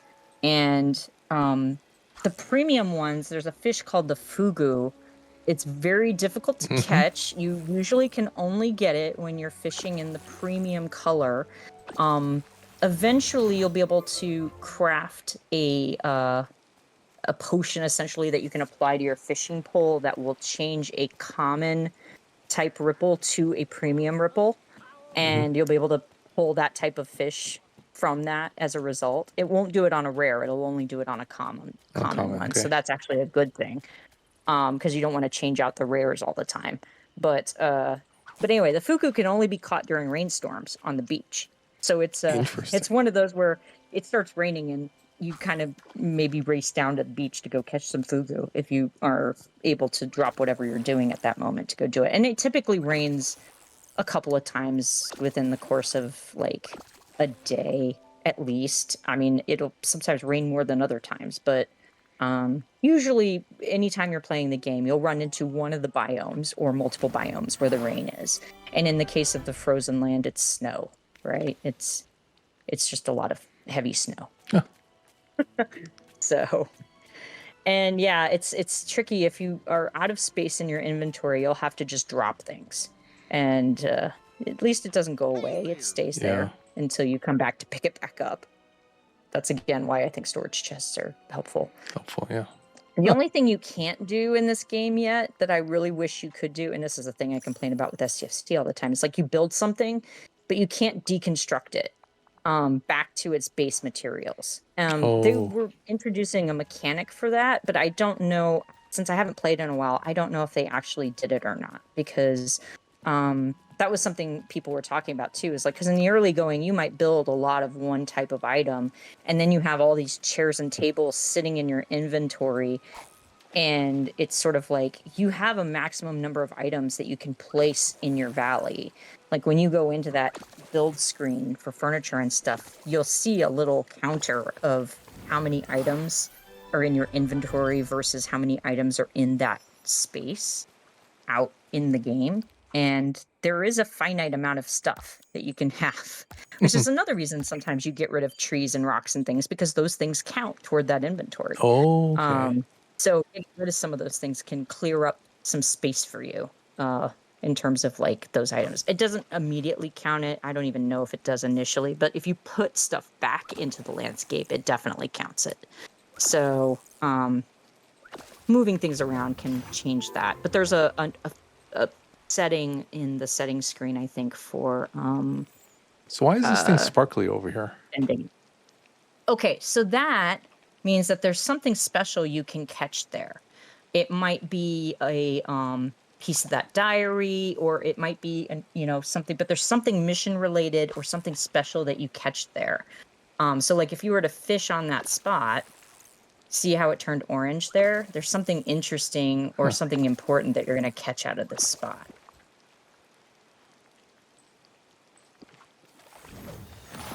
Oh, and you are out of the inventory. Oh, okay. So there's this really, okay, you caught the emerald bottle. So there are some interesting Easter eggy things in here, including not things that are not specific to a mission. And it's sort of like, I don't know how to term it. It's like an Easter egg mission that you're doing without it actually being a mission. And you only know about it if you're looking for it. It's sort of like, it's like people have documented it, and initially it was called like the potato missions, because you were getting these different colored potatoes, and then you were making a potion out of it, and a new piece of that mission would open up depending on the biome.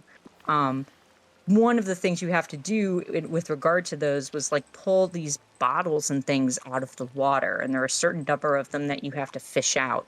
But you can see it has the mission icon on that bottle, and those do stack. Those bottles will stack, so that's a good thing. They're not, like recipes don't stack; they take up individual slots. So like you want to read the recipes and get them out of your inventory as fast as you can, so you have more room. I see. Duty versus duty. Yes, exactly, Minnie. And that's why Vanellope mocks you. Oh, there's the fugu. Yeah, so there it is. So you caught a fugu. Congratulations. They are harder to catch, but you can catch them on the beach during the rain. Hard to eat too. So there you go. Yeah. So eventually you'll be able to expand your inventory to all of those slots. Of course, like you start out with a limited number of inventory slots, and then it expands over time. Like, I don't remember if you pay Scrooge to expand that, or it's an automatic expansion once you reach a certain level or point in the game. But then that will help you out too. You won't have like only 24 spots. You'll have 36 or whatever to use. See all those ones at the bottom that are you can't use? Yeah. Those will unlock at some point. I think I can. Let's see if I sell this, and then we'll get out, and I'll go to the inventory. I think I can just purchase it with coins. Yeah, see, expand. Yeah, Yeah, so you do like do a lot of commerce with Goofy in order to get coinage to then expand things, whether it's your house or whether it's your inventory slots or whatever. So you obviously need a lot more coins to get that last row. Right. But now you have a few more spots open, there you go. which is good. Yeah. And so now you won't have to worry about leaving so many things around to Yeah. go pick up later. But like I said, I think that's actually a positive in this game that, you caught a fugu, it'll stop glowing, but it'll still be there and you can go pick it up from Gotcha. wherever it landed on the beach. So that's a good thing. Once you've caught it, you've caught it. But yeah, like very often it'll say go fish X number of times. Like the mission that it's tracking for you on screen right now says buy something from Scrooge McDuck's store. That's to advance whatever that Scrooge mission line is. And Scrooge Gotcha. is one of those early characters too because he has the store. I think after Scrooge is then probably Remy, because I think the realms that open up, you end up in the Ratatouille realm pretty early because they want you to get you cooking There and you they go. want Yeah, you to yeah. make the meals and stuff. So By the way, Minnie, I didn't thank you for the $15 donation to the American Red Cross last time. I'm pretty sure that was Oh, you. that's good. So thank you. And I'm not sure Did you what you. raise you were raising some funds through that for the Yeah, hurricanes for the or hurricanes, yeah. So we've kind of just left it yeah, on. We'll leave it on till the end of the year, I think. that's good. She says, please, any American that says duty makes me giggle. Yeah, Record Ralph has a lot to answer for. I gotcha. it's true. Yes. It's yeah. Yeah, what are you gonna do? Duty. Duty. You say it like the Queen, duty, versus the American way of running, softening the consonants, duty, Yeah, and turning the T into a D. And that's what she loves. She loves laughing at you for doing. that's probably what it is. It is. It's just it's yeah. So you're getting the emerald bottle thing early, so that's interesting because I remember I didn't get that they didn't introduce it for a long time. That's true. The bottles didn't show up in the game until I don't know, after year one. But there are a certain number of them you have to catch, and yes, you'll see that sparkly pattern in the water, which means it's in there underneath that, right in that spot. And sometimes you have to be pretty exact to the spot in order to catch it. Otherwise, you'll just catch a fish or seaweed. I see. So it can be a little persnickety. That's the only thing that the game sometimes gets a little specific about is like those fishing spots. If you're just outside of the center of it and it lands Yeah. on the side, it doesn't always adjust back to the center.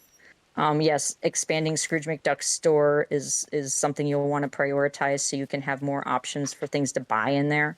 Because it starts out with a very limited number of things, but you'll add the second story, I think, if it hasn't been added already. I haven't. I And haven't then gotten that that adds yet. a lot of floor space. So you see, he has a sign there for expansion, but it's going to cost you. And it's going to cost you a lot of coinage. So in the early going, you do a lot of harvesting and collecting and selling to Goofy to get coins and stuff. Plus, you get coins from missions and you get coins from digging and all kinds of things. So, Oh, but now you can find out what it's going to cost you to 10,000. improve the building. Okay. Yeah. And that happens with your house. As you add levels to your house, you can also do that with I'm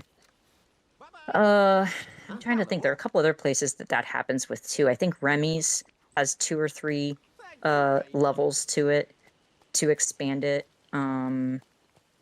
Most of the time, the houses are one and done. Like for the characters, like their home. When you build their home, it'll just be one and done. But sometimes you'll have like 3 or 4 stages of a thing that you can expand it, and so Scrooge's sign will stay out there in front of it of like, oh yeah, you can make this larger and it'll cost you X amount of money to do so. And it's eventually you'll get it maxed out. Like I think my house is 10 floors, Oh wow. something like that. It's an absurd amount of room. And there were like floors where all I had were sofas. Like just to get them out of the inventory. And I would just have like rooms of sofas. And I was playing Tetris with sofas for a while because they have these L-shaped sofas Yeah, and yeah. things. And so I would just be placing them in the sectionals. room and to see how many I could place in the room and still walk through it. Like it was my own little mini games that I created for myself in some ways because it was just ridiculous. But I would, they give you like 80 different types of countertops, right? Like you have a lot of options for decorating kitchens, let me tell you. And really, you only need one, but you have a lot of options. There are very few options for bathrooms, you'll notice. There are only 3 toilets in the game, I think. There Wow. might be more now, but it started out, there were only 2. And so you don't use the toilets. It's one of the few things that isn't functional. Or the shower, but it's the decor, so you can make a bathroom. And the one early on is an Ariel Little Mermaid themed bathroom. Oh, So, that's cool. yeah. And yeah, so it's a fun little way, I think, of passing the time. Yeah. At least for me, Yeah, I've been And enjoying this. it does not demand a lot of your time either.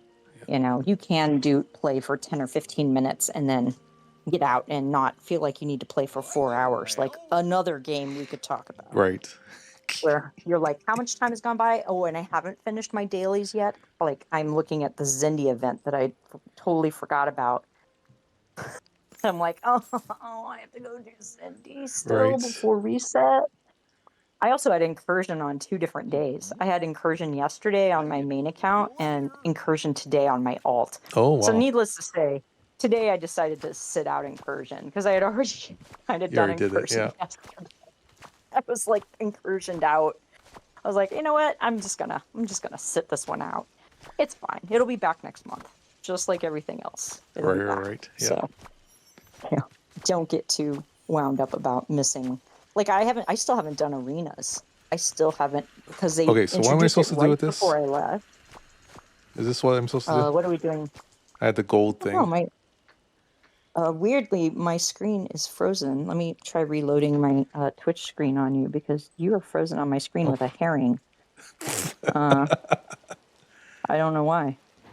I don't know why it's frozen, but I'll bring it back up. I think I have to update my app. I think I ignored it. So hold on. Okay. So yes, that's what I mean. Like the golden thing there. Yes, you just pull as many as you can until the thing goes away. Okay. And there is a maximum number. I can't remember. I count it off sometimes to try to see if I can beat the previous number. I think it's 12 or 13. Okay. Especially on the trees. I think when you do the trees or bushes, it's 12 or 13 is the max that you can reasonably pull, even if you're working at hyper speed.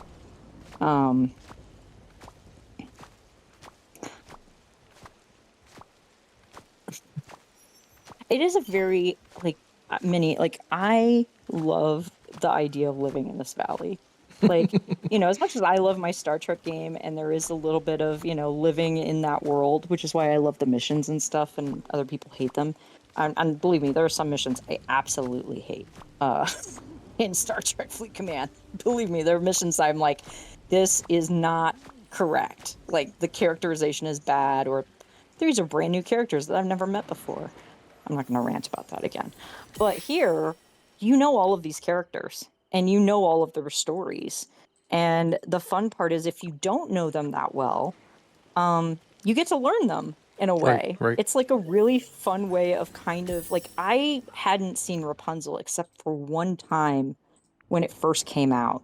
And Rapunzel and Mother Gothel are both pretty big characters. Tangled. I say Rapunzel and I mean Tangled. Tangled, yeah. And so I had very little memory of the characters in that movie. And of course, it's one of the premier attractions at Fantasy Springs, Dr. Iron Chef, is the Tangled attraction. Really? Yeah. Oh my God, it's so gorgeous. It's such a gorgeous ride. It's a boat ride. Um, the Fantasy Springs attractions. I'm sure you've watched the ride throughs of I those, but I've tried to not, because I was looking forward to see if you had any ride through. you have more stamina and restraint than I have. Like I was watching those ride throughs like the soon as that people were posting them Well, from the you preview you were days. gonna go, so it makes sense that you actually was Yeah. looking forward to it. I mean, and But do I did it. do the thing of like I really only watched the ride throughs once because I did want to experience them. Like Mm, there are some ride throughs I've seen 100 times, but I've been on those rides, so I don't really care. It's like Pirates or whatever. right. Um, I will say that like I'm giving you a ton of footage that I took. The Thank you. one area that is lacking is Fantasy Springs, and it's because I intended to ride every one of those rides twice in the day that we had access to Fantasy Springs because the way that the pass works, I mean, there's only 4 attractions in Fantasy Springs. And with the vacation package and the way that the package works out, you have a day that is you can also experience the rest of Disney Sea, of course, but Fantasy Springs in particular, you can ride those rides as many times as you want in the day with the Premier access. Mm, So basically, you have unlimited fast pass for yeah. those rides all day long. Now, granted, I don't know how many times somebody might want to ride Peter Pan, but I could see you doing it multiple times because there's a lot to take in on that ride. Unfortunately, and I will tell these stories a lot in my multiple hour Japan travel log. I've had a lot of issues with my feet in the last year since basically the strike, and there were Oh, days where, on the days where I was doing more than 20,000 steps, it got very difficult for me to oh no. like walk around freely. And I literally had to make a choice on the Fantasy Springs day about whether we were going to hike back to Fantasy Springs from where we were in the park and go re-ride the Fantasy Springs ride and do the ride through videos of them, or if we were going to go back to the hotel, which was in the exact opposite direction. Right. So going to Fantasy Springs would have been going to the far end of the park and then walking through the entire park to get back to our hotel, Yeah. which is the Miracosta, which is gorgeous. Um, oh my God, it was so worth the money. I would stay at the Fantasy Springs Hotel though. That buffet was next level. Like the Fantasy Springs buffet, hands down, my favorite buffet. So good. I think that's when you Although left the message on Discord. Was that the same yeah, day? probably. Yeah. That was that day. I think it was a Disney day. Um, because I was getting up. I mean, we were getting up really early to try to get there for rope drop, and we had early entry being the resort guests. So there are some things that are enough similar to what we deal with in the States that you're like, okay, this is familiar. The app is different to navigate, though. I mean, the mobile ordering system is different. Like there are a few things that are vastly different from what the Disneyland and well Disney World apps are. But at a high level, I can say it's it is a wonderful experience, but it is definitely the kind of place where if you're going for the first time, should have, or I wish I could have, but based on the length of the trip, it kind of was impossible to do. But I would have spent more than 3 days Mm, because Disney Sea is just huge, right. and you Right. can spend 2 full days at Disney Sea easily. And while there are a lot of attractions in the main Tokyo Disneyland park, including, the castle looks almost exactly like the one in Florida, but there are variations in attractions. The Winnie the Pooh attraction being one of the biggest ones, the Baymax attraction. So they do have things. They're building the new Space Mountain. They just closed their Space Mountain a few months back, and literally there are cranes where they're Mm, deconstructing the old Space Mountain and building the new one right next to it. And so that's kind of a wild sight. Um, but there was like lines for hours and hours on the last day of Space Mountain being open because so many people wanted to be like the last people to ride Space Mountain, and they were having to like push people away, essentially turn them away from Space right. Mountain because there Yeah. were so many people trying to do that. Um, They definitely have. The one of the funnier things was that we were told, because this is the way it had been since Fantasy Springs opened, was that there was one shop in Fantasy Springs, and it's at the hotel, and that is where all the Fantasy Springs merchandise is. And so you have one place that you can go to shop. And it rained the day we were in that shop, and so many people flooded in. It was like being in one of the subway cars, which, let me tell you, not my favorite experience. Being in subways, cars, and streetcars, train cars and streetcars standing with luggage, not my favorite thing. Not a fun time. I'm sure. But so the store got very crowded very quickly, and it was a little stressful trying to navigate in there and like find things. Even though they had the store laid out in a really smart way. Well, the long story short, later the next day, because we hadn't seen anything else anywhere else in the parks because we weren't looking for it, and we weren't really going into the other shops in Disney Sea that day. But the very next day, at a shop very close to our hotel, we walk in and there's Fantasy Springs merchandise. And I was livid because I was like, we endured this like gauntlet to try to buy the Fantasy Springs stuff from the place that we were informed was the only place in the park that was selling that merch. And then as we were going through multiple stores at Disney Sea, there's some more Fantasy Springs merchandise. And it's the same stuff that was in that shop, but it was just like, I could have purchased these things in a much more casual, easy fashion had I known. Well, because I was like standing in the store and going, this is not logical. Why is there only one place that you can buy all of this stuff? This doesn't make any sense. Because there are people that can't even get into Fantasy Springs, but would absolutely buy the merch if it was made available to them. Well, lo and behold, I did not realize that clearly since the early reports of Fantasy Springs happened, they got wise to that themselves and had started selling Fantasy Springs merch in some of the other shops. And we did not know that. Like, we were still operating under the assumption that we had to go to that one store. So it made for a very comical, like, walking through merchandise locations and laughing about, like, even the shop in the, like, when we checked out of the Miracosta, we went to near, like, a partner hotel that was right off of the monorail called the Grand Nico. Beautiful hotel, by the way, really nice. Like, I would have stayed there even if I couldn't have like gotten into one of the Disney official hotels. Like, I would have stayed there because it was so great, and they clearly do a lot of convention business and weddings and a lot of stuff. It was I took some photos of it. We were only there for the one night, but I was like, man, this place is definitely like it'd be worth it to stay there for multiple days. But we were so we were there, and they had an official Disney merchandise shop in the hotel as a partner hotel. And lo and behold, right there in the front was the Fantasy Springs merchandise. So it was like even in the hotel. I was like, oh my gosh. It was like, then it was like rubbing it in. It was like rubbing salt into the wound. It was like, okay, fine, I get it. I could have bought this stuff anywhere. Now you tell me. This is not the information I was provided when I started. It's hilarious. But I brought home a lot of stuff and somehow managed to cram it all into the luggage I had, which was kind of miraculous. I will send you the photo because I actually laid out all of my own loot, not even counting the gifts I brought back for my sister, my parents, other people, maybe Dr. Iron Chef and family. Just saying, I might have picked up a couple of items. Nothing big, but things that I thought you would probably really like. Thank you. And so I'll get them to you at some point, obviously. But yeah, so I laid it all out.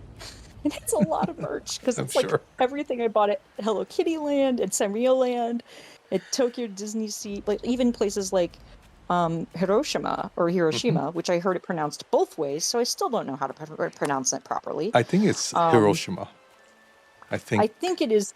It is, but like there were American translations like on the guide that said the American like Hiroshima, and so I was like, okay, everyone is confusing me, but it is one of the best cities. I loved going there. It was such a cool city, and not just because of the Peace Museum and everything. It was just a really cool city. Like, I would spend a lot more time at Hiroshima the next time if I were to go back, because It was like it was like a real surprise to me. I was expecting that to be a not great, kind of a sobering experience, and it absolutely was. But we also went to that Miyajima Island the day Yeah. before we went to the Peace Museum, and Miyajima Island was just gorgeous, and had the Torii Gate and had Hmm. the pagoda and a couple of different shrines there. So it's an UNESCO heritage site, and like I said to you guys in chat, I was like, it's a little touristy, but it's Sure. understandably touristy Yeah. because it clearly has, it's like going to the Colosseum. It's like it is a huge landmark that, clearly there's going to be a lot of there's basically a whole shopping arcade that Oh, you just like walk down, and it's like it's not super commercial. Like there was a Starbucks on the island, which was hilarious to me. Like the only wow. westernization there was a Starbucks. Everything else was sort of like local food vendors and Hmm. markets. Like there wasn't a McDonald's, there wasn't anything like that. But I also really loved that their Starbucks was better than ours. And I had that experience in the UK too. For some reason, Starbucks in other countries is just better than the US Starbucks. And it makes me angry, Interesting. but it's also really exciting and fun to try things in the Starbucks. But then it does feel like silly. You're like, I'm continually going to Starbucks, even though I could absolutely be going to local coffee shops and things. And Yeah. I did at times, but it was like they just had different stuff. They had Hmm. like this fun, like pumpkin custard pie thing. And of course, Japanese pumpkin is a little different than like American Right. pumpkin. Right. And they don't flavor it or spice it the same way that we do. Like pumpkin, they made a pumpkin spice latte, but it was way more balanced. It wasn't a sugar bomb like it kind of is in US Starbucks, which was a big surprise. Like we tried it, we're like, oh my gosh, this is the best pumpkin spice latte I've ever had in my life. Like it's actually tastes really good and balanced with the coffee, and it doesn't just feel like you loaded it up with a lot of sugar. So like that was a really kind of fun revelation.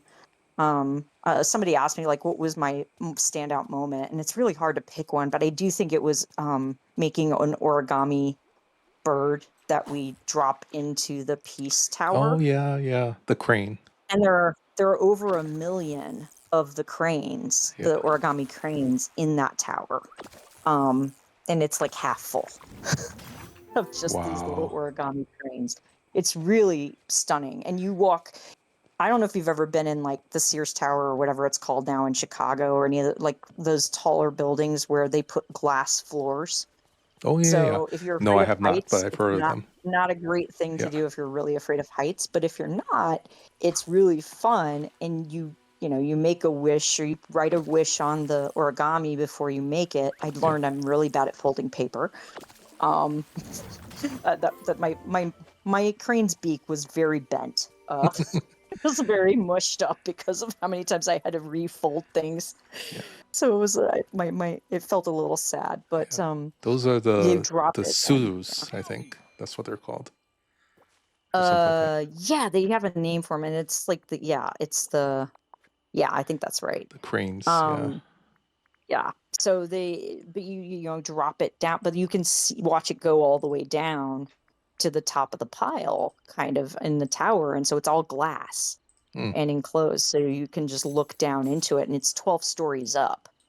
So it can be probably a little bit. If you have vertigo at all, I wouldn't recommend it. And what they do is they say if you're afraid of heights or you don't want to go into that very enclosed space to do that, they'll have you drop it in a little thing that's off to the side, and then Oh. they add those birds in later. Yeah. Yeah. So, like, I mean, I imagine that some children might get really scared Sure. going into this little chamber that's just like like an entirely glass room, and you're looking down 12 stories into a pit of paper cranes. Right. Right. It's wild, but there was something really great about that, and we were in that tower when a peace demonstration in the street Oh. just went by.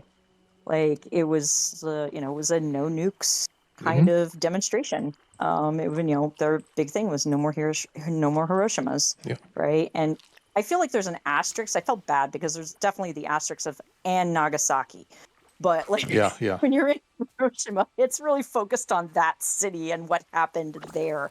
I'm certain if I went to Nagasaki, I would have a similar experience True. where it focuses on Nagasaki. But yeah, it was. I'm really glad that we made that trip there. It turned out to be definitely like a big highlight of the trip, besides going to theme parks, and generally like exploring Tokyo and other places. So it was a lot of fun. It was so fast in some ways, and in other ways, it felt like it was there forever. So it's, it's like that with vacations, I think sometimes. It goes by a lot faster than you realize, and then it's done. And in some ways, you're glad to go home That's because you true. just Yeah. miss your things. You miss your safe environs. I lost so many things. I Oh. kept leaving things behind in hotels Oh, like no. my entire trip. Oh yeah, I lost. I mean, small things, but it was like Still yet. my face soap. I lost that within the first 3 days. Oh. I lost, like the little bag that holds my eyeglasses. I lost that on like day 5. There were just like little things that just kept like disappearing, and it was just funny. And then by the end of the trip, I was basically mercenary, where I had a pair of jeans that I had purposely taken because they're kind of on their last legs, Mhm. and I had definitely like worn through, like it was pretty threadbare in parts of the jeans. So I literally just trashed them in my hotel room. I Mhm. just threw them in the trash because I was like, I need the space anyway. Right, So right. one less pair of jeans in my suitcase is definitely a good idea. So I was like throwing out anything that seemed like I could get rid of it and it wouldn't, pain me, you accumulate 3 tubes of toothpaste in the little miniature tubes because every place has a toothbrush Right. in it. Yeah. And after a while, you're like, okay, there's nothing cool about this toothbrush. I'm not using it. I'm just leaving it behind. But I did like staying in the hotel with the dinosaurs for check-in Dinosaurs. attendants, Oh my goodness. robot dinosaurs, animatronic dinosaurs that check you in to the hotel. Oh my. Oh yeah, it was that was wild. That was the hotel we stayed in when we got to the Tokyo Disneyland resort area before we checked into the Disney resort. So we like had a travel day from Tokyo, and then we stayed in that hotel overnight, and then we went to the Disneyland hotel and checked in, and then we were in the park all day. And then so we were really in the Miracosta 2 nights. 3 Oh. days, 2 nights. And that's why I was like, I really wish it could have been a little bit longer. Yeah. Like I would have definitely paid for a little bit longer vacation package. I don't know if we had that option though, but we were also like trying to plan the trip, and we knew we needed a day for Fantasy Springs, and thankfully you get that second day for Disney Sea as part of the 3-day. Mhm. The hardest was Tokyo Disneyland itself, like I can't call it the Magic Kingdom because it's technically not the Magic Kingdom. It's Tokyo Disneyland. Yeah. So you have to call it that. But because it was so different in ways, and of course I really wanted to experience things, even if it was just because it was in Japanese.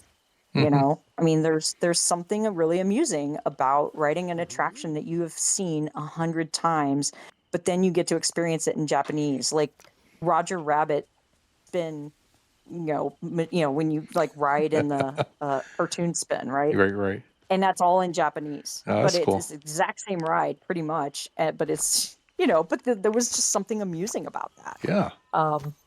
It was fun, and there was no wait for it. And we were opportunists where if there was not a wait for something, or it was a really low wait time, we went ahead and jumped at it. Like we just went and did it because it was like, well, we might as well. We're right here, and Yeah. there's no wait for that. Hi, Lord Visit. Thanks and- for dropping in. Yeah, we got really lucky with like the Winnie the Pooh attraction. Like I thought we would have to wait for well over an hour, and I think by the time we got there, it was later in the day, and I think we only waited like 30 or 40 Oh wow. minutes. That's It was the totally. that's the trackless one, yeah. The Winnie the Pooh. Yeah. I mean, that's the mind blower. Like, we talk about like the newer attractions like Rise of the Resistance, which are the trackless systems. That system has been in use for over 25, like almost 25 years. Hmm. since they built that Winnie the Pooh attraction.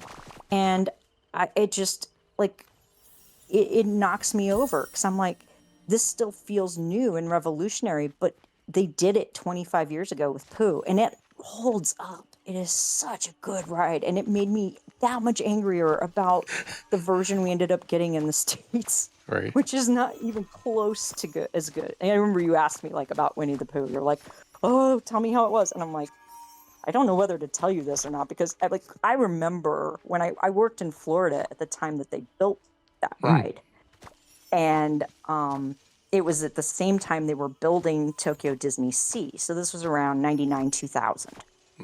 And we knew based on the information we'd gotten, like, like through Imagineering and stuff, that we were getting the lesser of version of that attraction. That like clearly Oriental Land Company was pulling out all the stops and they were paying for a very immersive and detailed version of that ride, and we got the dark ride through version of that ride. I mean, it was really, they just laid it on top of Mr. Toad's existing track. Right. And so you were using that with these very uncomfortable ride vehicles.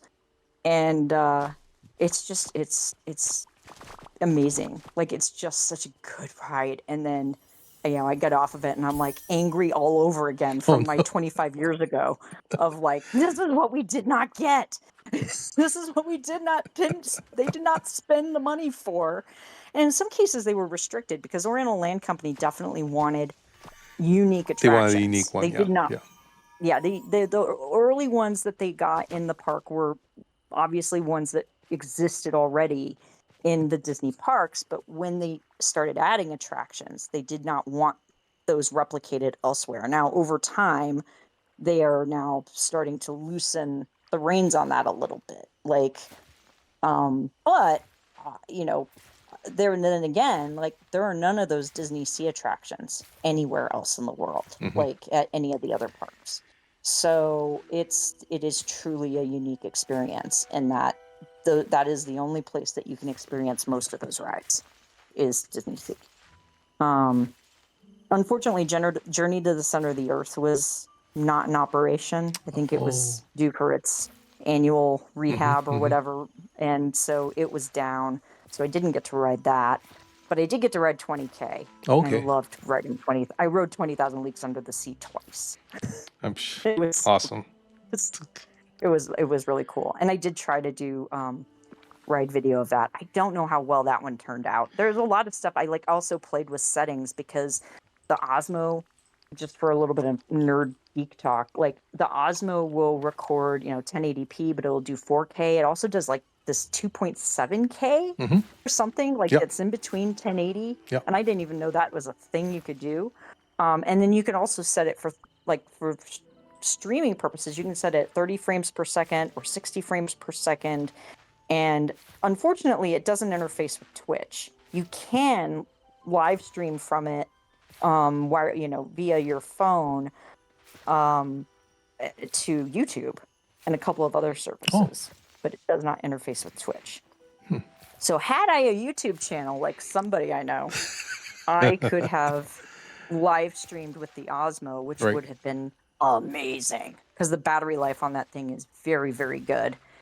And I got a 12 gigabyte SD card, and I think at 1080p and 30 frames per second, I was able to do like 29 hours of recording on that SD card, and I probably recorded 2/3 of what I did record with that at that setting. But then I did try a couple of things in 4K just to see what the quality difference was. And of course, clearly the 4K were much larger files, and you did not get nearly as much space to record. I think it held 5 hours versus 29 hours if you were going to record everything at 4K. Right.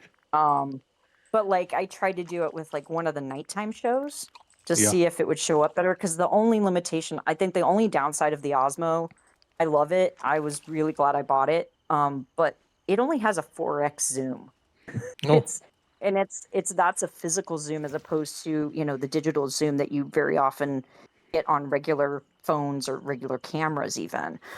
So it is very limited in its zoom capacity, or range. But, where it lacks there, it makes up for in, it's incredibly small and easy to carry around and easy to turn off and on and, you know, pull it out in a moment and like do the entire ride through of Sinbad, which exists Hmm. nowhere else in the world, Right. and it was so awesome.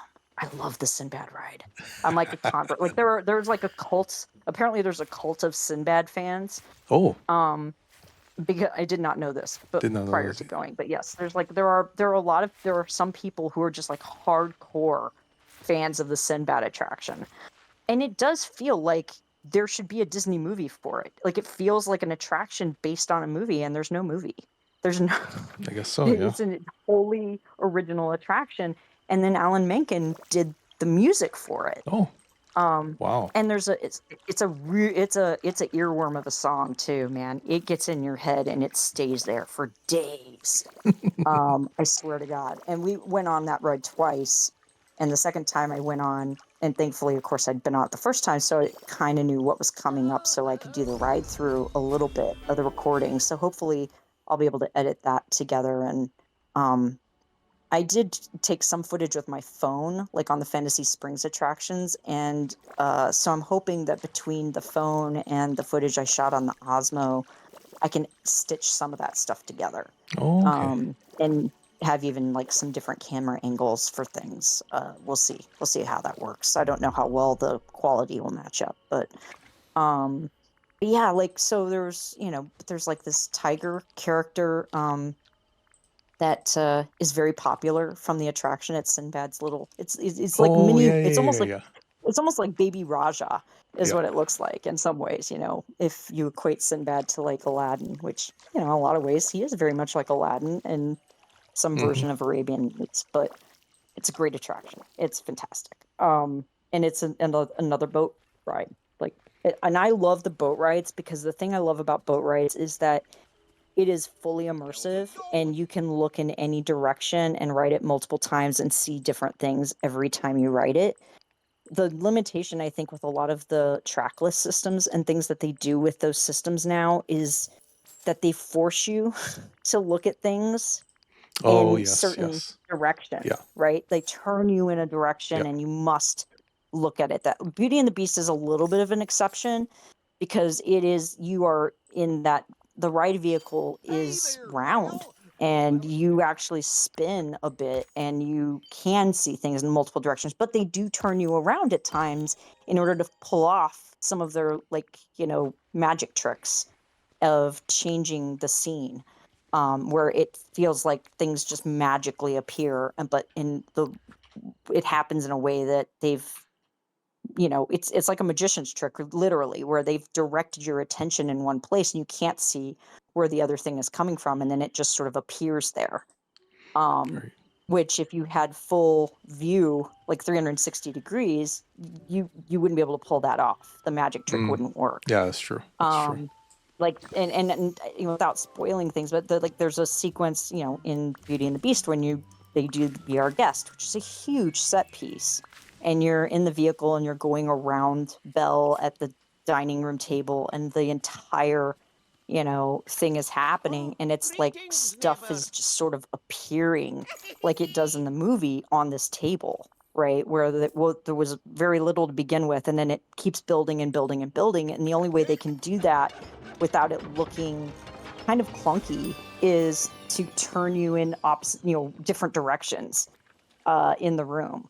But I think, but like the place where I had noticed it and it didn't work for me quite as well, and I noticed this at Universal with the Hogwarts attraction too, is that if depending on where you're sitting in a vehicle, if like Peter Pan has these very high, I mean, other than call them walls, but they're like the sides of the ride vehicle, because it looks like you're in the back of a boat, like the Mm. way that it's shaped, and the doors open up, and like if you're in the back row, those doors go over your head. It's Oh, very tall, and when you sit in the vehicle, then you can't see. You have a blind spot to the yeah, left, yeah. like, and so if you're in the far left seat, there's stuff happening on the screen that you may not be able to see, or barely see, like half of it, because you're not in full view of it. Whereas the person sitting on the opposite side of the ride They'll vehicle be able to can see see it. that. Yeah. So it did matter sometimes where you were sitting, in terms of your experience Yeah. of those things, which that's not ideal, I think. And otherwise, those rides are amazing, and they are the best attractions in the world for sure. Like in terms of their technological advancement and how interactive, like the stuff happening on a screen interacting with items in the real world, which they've been doing forever, but it's pulled off so well. Like the Lost Boys pulling up pulling on a rope to raise up a dinghy, and the dinghy is a physical object in the room with you, and it Right. moves, right? And that stuff is just done incredibly well. But yeah, I did notice that was probably the only real negative about those rides is, and that ride system is very much like the Hogwarts system and a little like Runaway Railway, where, and Rise, where like the vehicle doesn't stay stationary. And all of those were kind of based on like what they did with Winnie the Pooh and what Universal did with the Spider-Man ride, Yeah. right? Where it lifts up, sometimes it goes in, it becomes like a simulator, Simulator. Yeah. and it becomes, so I mean, it can kind of do multiple functions. And the Hogwarts attraction is probably the closest to what the Tony Stark ride will be at Avengers, based on how it kind of throws you around in a way, because like the vehicle is almost like park coasterish in a way, because you're just like flying around, like literally like you're supposed to be flying on broomsticks. And I had not been on that attraction, so I hadn't seen the one in Florida or the one in Hollywood. So that was a first for me to like go and visit a Hogwarts finally, even though it is literally 3 miles from my house. Like, on a good day, I could walk to Hogwarts, You are but I that haven't close. done. I guess so. Yeah. That is true. Yeah, like 3 to 5 miles Yeah. away. It's it's very, very close. So yeah. Anyway, I should probably like let you wrap up your stream. No, I've been no, on for way too no. long. I appreciate all the information. Unfortunately, I am not acclimated back to my own time zone, so like, I've been sleeping some really wacky hours, and I like tend to pass out like really early evening, and then I'm awake for like Right. most of the Right. rest of the night. Still on Japan time. Yeah, Well, yeah. we didn't even give you a proper introduction. Of course, we have Oh. Scribbler _SB here with us, who is